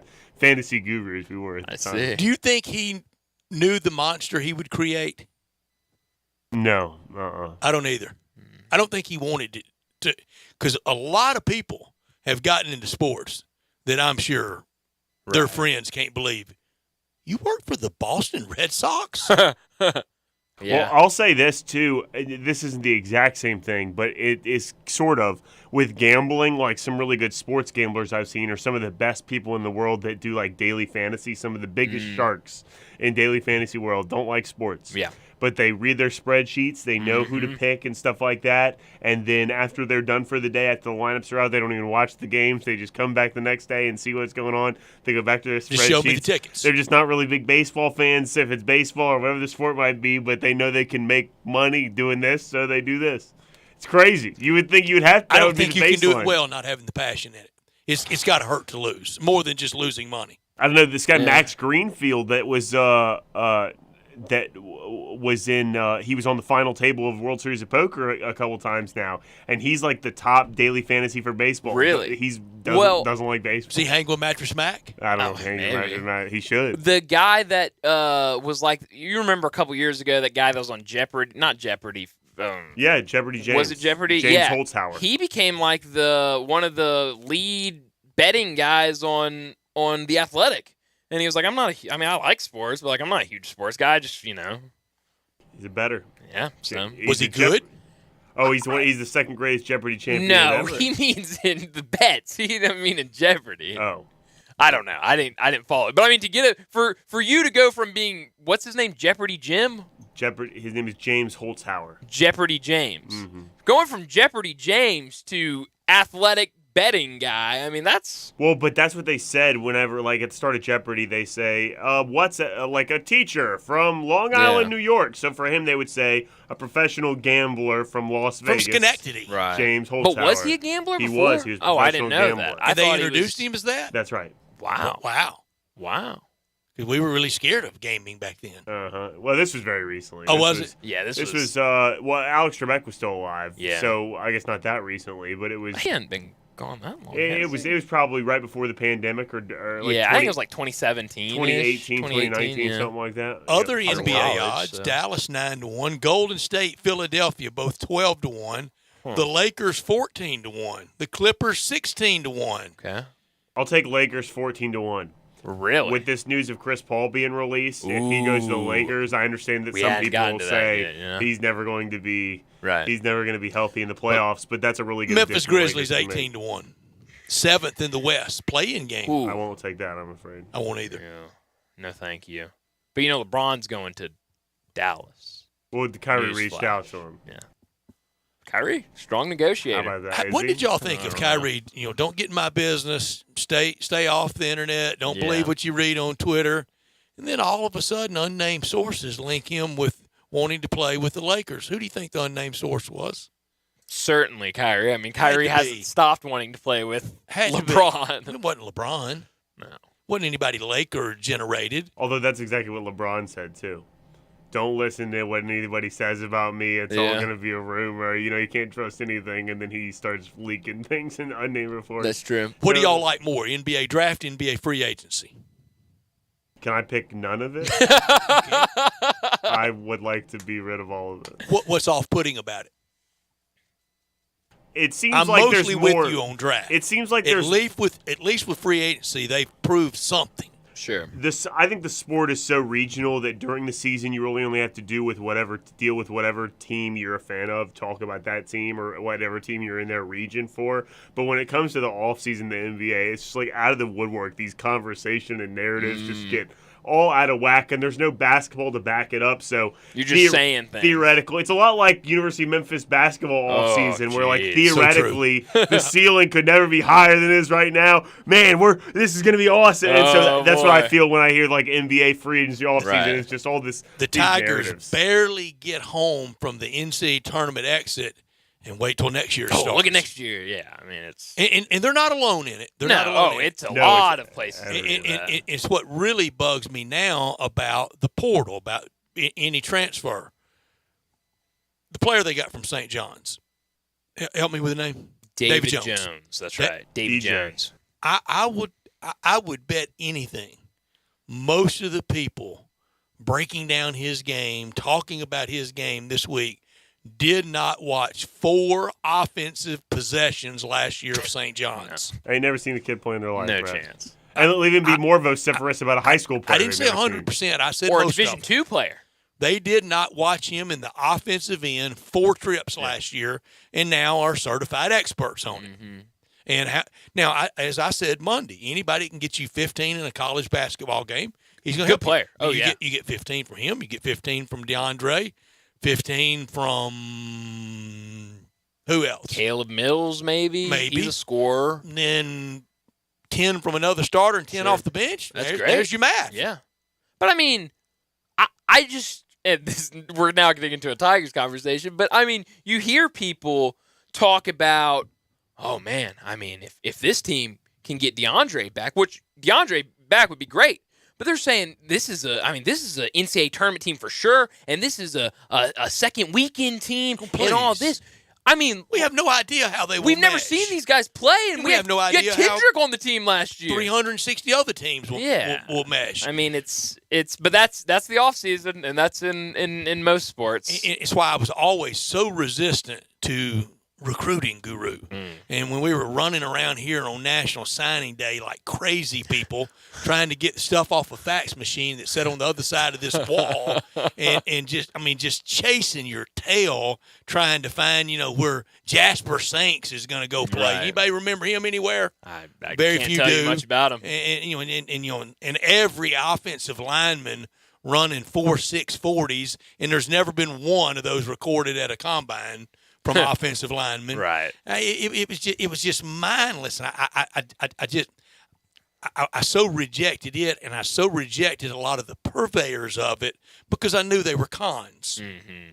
Yeah, but I mean, it sells. I mean, there's a whole portion of fan bases that it's the future. It's the future. This But it's team's going to get better. It's ridiculous that it sells, though. Oh, right? it is. But it is. You have to use your brain for a second. It's crazy. But use your brain. If the people that were doing these evaluations were that good at their evaluations, wouldn't someone in such a competitive world of college athletics and recruiting, wouldn't someone employ these people full time to do this job for them so they would have the information? Some of them have been hired in some of these offices as Jay Morgan, analysts. Worked for a couple of those sites. Let's watch what we say about those people. Okay, that's true. I was one of them. And another thing about it but is, look where I'm at. I mean, I don't have a job in that anymore. It's so much easier to pontificate, to preach about the future.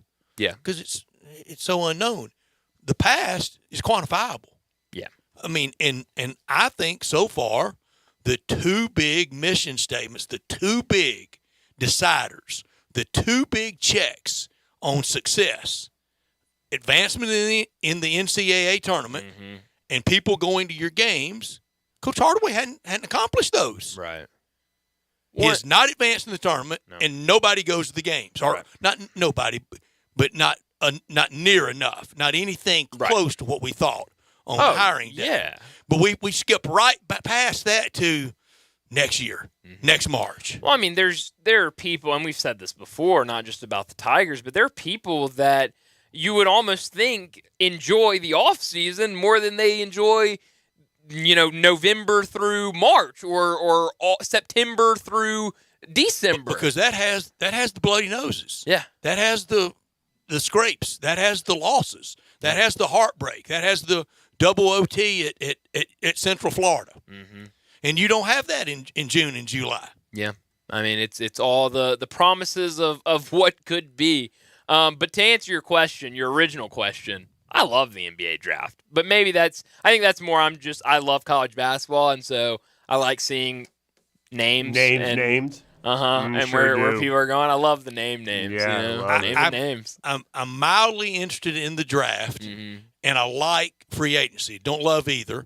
But as I said, free agency, at least you've got something provable. Yes. I mean, he's been out there and he's done it. Now, you may overpay him, and it may be too much of this. And, it was the year that Tony Snell got $44 million. And I said, Tony Snell just got $44 million. And, journeyman. Has he played since? No, that's a good question. But it's an interesting time in the offseason. But I like the draft. I don't love it, like you said, but I like it. San Antonio Spurs for next year, 100-1. I'm good on that. Knicks 33-1. Where are the Heat? I didn't. 18-1 with the Grizzlies. Okay, interesting. Pels at 20-1, interesting offseason for them coming Very up. Interesting. Very interesting. I think the next 8 weeks big for the Pelicans. Yeah, very. What? I'm trying to think of another team that I would be curious about. Did you say the Knicks? Where are the Knicks? You said the 33-1 Knicks with Sacramento, 33-1. Okay. Pretty good value in Sacramento. Yeah, but I mean, I don't know if I'd put any money on Why it. Lakers at 14-1 for you, Jay Morgan? And the opportunity for them to get Chris Paul. I think you had Chris Paul on that team. It's happening, right? They just went to the Western Conference Finals. Now that doesn't necessarily give them the depth they need, but that's a really good basketball team, and at those odds, that's. But they got to. I I mean, they got to replace a lot, don't they? I mean, I think a lot of people are in free agency this year, right? For the Lakers.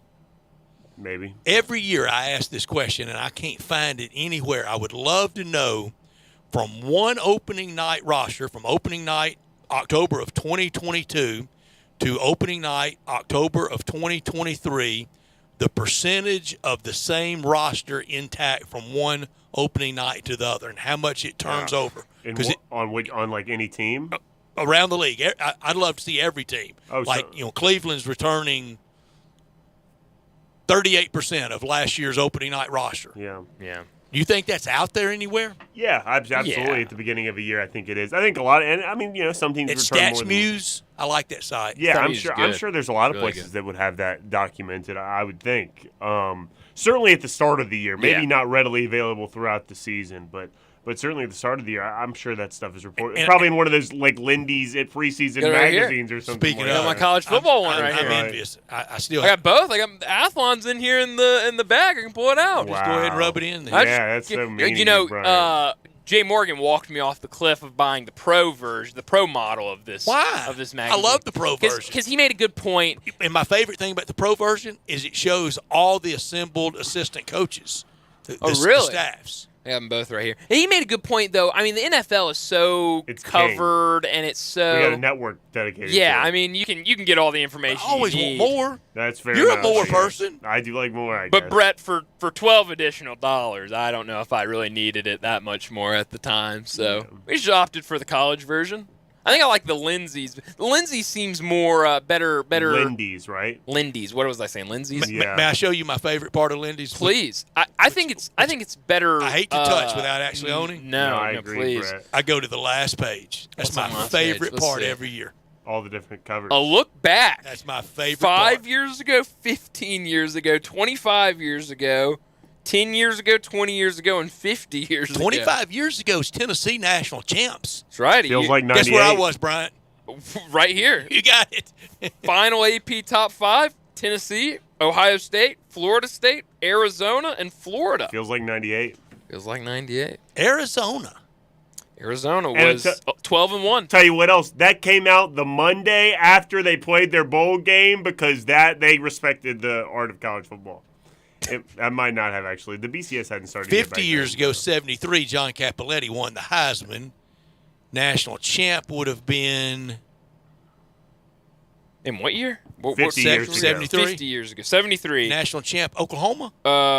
Oklahoma finished third in the final AP top 5. Notre Dame, Ohio State, Oklahoma, Alabama, Penn State. Notre Dame and New Year's Eve, what they did to Alabama in 73. How'd I ever forget that? How could you? I mean, 24-23. Man, it was miserable. I bet. It looks like the BCS began in 1998. It did. Feels like 98. So feels like 98. Maybe Party like it's 1998.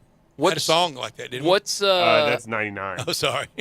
What's worse or better? Feels like 98 or UT's back for Texas, obviously. You always hear those every year. Well, it does feel like 98. Does it not feel like 98 to you? Maybe just not yet. Maybe as the season gets closer. Isn't Tennessee being good? Yes. Oh, yeah, they're going to be good. Yeah, it feels like 98. But those are the two sayings you always hear with those two schools. Texas is I back. got to see it with Texas. Yeah. Feels like 98. Sure do. but Tennessee. Feels like 98. Feels like 98. Let's go. Said VFL member. Yeah, I mean, why did I even ask And that? the U is back to work. Let's get to a break. When we come back, we'll wrap up today's show and talk about crunch time. We are real sports talk. Sports 56 WHBQ. Available on your radio dial at 560 AM and 98.5 FM, as well as around the world online at sports56whbq.com. Take us with you everywhere by downloading the Sports 56 app. And at home, just say, Alexa, play Sports 56. Wherever you are, stay tuned in to real sports talk. Sports 56 and 98.5 FM. Homer Skelton Hyundai Genesis in Olive Branch has an offer you can't refuse. They will pay you to do business with them if you want luxury. And I'm talking the Genesis G70 car. If you would love to have that kind of new technology, they will give you a $1,000 rebate when you finance with Genesis Motor Finance. In other words, they'll pay you $1,000 to do business with them, and you get brand new luxury. You can't beat it. That's Homer Skelton Hyundai Genesis, right at the corner of Craft Road and Highway 78 in Olive Branch. Homer Skelton Hyundai Genesis in Olive Branch, where customer retention is amazing. There's a reason. They take care of you with a team that's been together for a long time. Whether it's finance or whether it's service, you can't beat them. Homer Skelton Hyundai Genesis. Did you know turf is not only bad for the environment because it leaves behind an enormous amount of landfill each year, but also increases the probability of non-contact knee injuries? I've seen firsthand how the elements in a football field can dictate the success and career of a player. American Grass Seed Company Pennington has partnered with pro football players to ban turf fields with their hashtag #FlipTheTurf movement. Visit Pennington.com/FlipTheTurf to learn more and sign the petition to hashtag #FlipTheTurf to real grass. For the ones who know safety isn't a catchphrase, it's a culture. And the ones who help make sure everyone makes it home safe. For the safety-minded who watch everyone's backs, Grainger offers supplies and solutions for every industry, as well as safety assessments and training to keep your facilities safe and your people safer. Call, click Grainger.com, or just stop by. Grainger, for the ones who get it done. Looking for a new lawnmower? Golf Cars of Hernando has the Gravely line of zero-turn lawnmowers in stock, and they work on them. Looking for a new golf cart? Golf Cars of Hernando has Yamaha and Star brands of golf carts in stock, and they also service most makes and models of golf cars.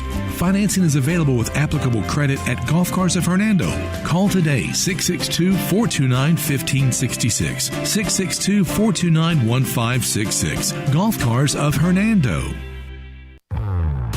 Now back to Sports Time on Sports 56 and 98.5 FM. Here once again are Brett Norsworthy and Bryant Dacus.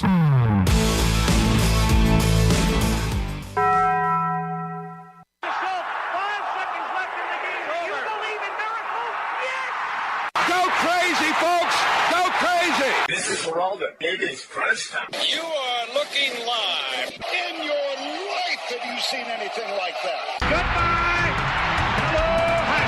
It's obviously crunch time. Hammer, nail, coffin, this baby is over.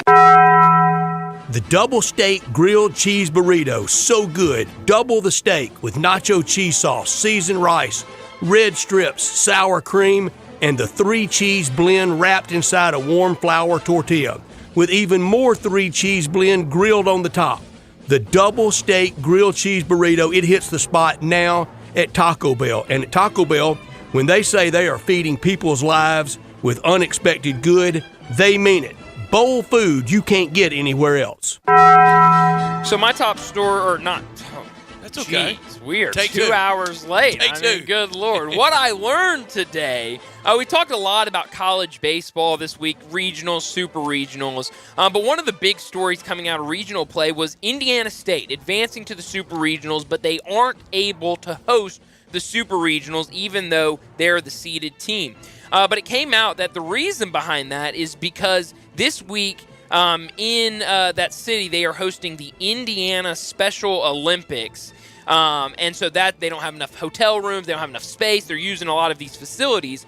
So because of that, TCU fans have donated over $25,000 to the Special Olympics TCU's of good Indiana. That is great. I saw a bunch of tweets after it when it was announced and why they couldn't play. There were people saying, let's get behind them. I know we're excited that we can host it now, but since they can't do it, let's get behind them. Let's rally around them and really step up for a good cause. Have y'all ever worked at Special Olympics? Have you ever volunteered? Not, no. It's something. You got to do it.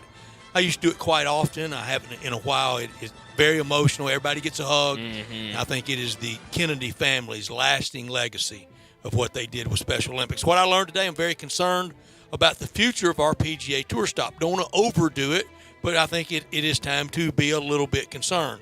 Our FESJC, in any form, whether it's playoffs or just a tour stop, whatever, will FedEx remain the player with the new setup? The PGA Tour is now owned entirely by the Saudi royal family with a group that they want to go international. And you just wonder what events will make it and what won't. I think the fall tour will be scrapped. I don't think you got a chance of that. And a lot of other places like New Orleans that's been hurting. The Byron Nelson that's been hurting. Maybe Hartford that will be the weekend after the U.S. Open. I think all those are in jeopardy. Yeah, it's really sad. What I could have done without is this Chris Paul news that just came out about 30 minutes to an hour ago. Shams Charania from The Athletic just tweeted out 2 minutes ago. Sources, the Suns and Chris Paul are exploring multiple options, including a trade, stretching his contract, or waiving and re-signing him in free agency. Phoenix expected to discuss trades ahead of Paul's June 28th contract date. So it sounds like that this story might not be over, that there are some different options they're looking at. I do think that this is going to start a lot of the storyline around Chris Paul not being good enough. Chris Paul's not this, that.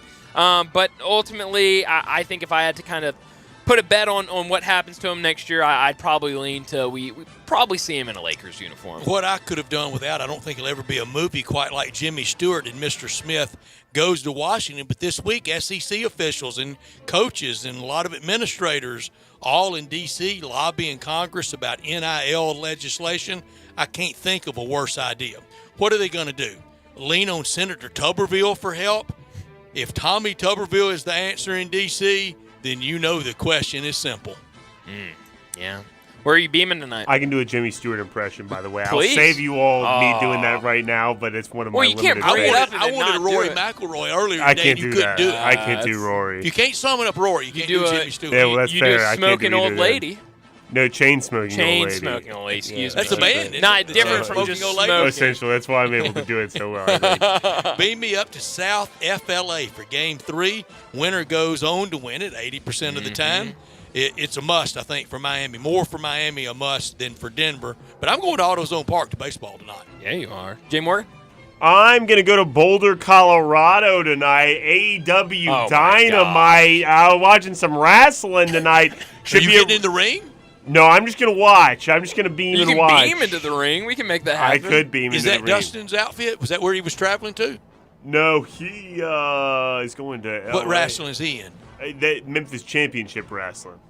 AEW is like a alternate league to WWE kind of direct competitors with them. I like it a lot. I thought they were like the minor leagues too. No. It's just a direct competitor. They have a lot of the same guys going back and forth a little bit. Interesting. But a direct competitor. Yeah, no, I like it.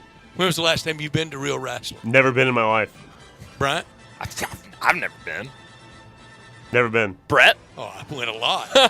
When was the last time? Last time, 87 when Lawler wrestled one of the Funks for some world title. Okay. Lost a shoe that night. Well, one of the... I want to go next time SmackDown comes to town. One of them's coming to town in August, I think. Yeah, Raw. We looked it up. I'm standing in a chair that, it folds. If you get too far on the back, it collapses under you.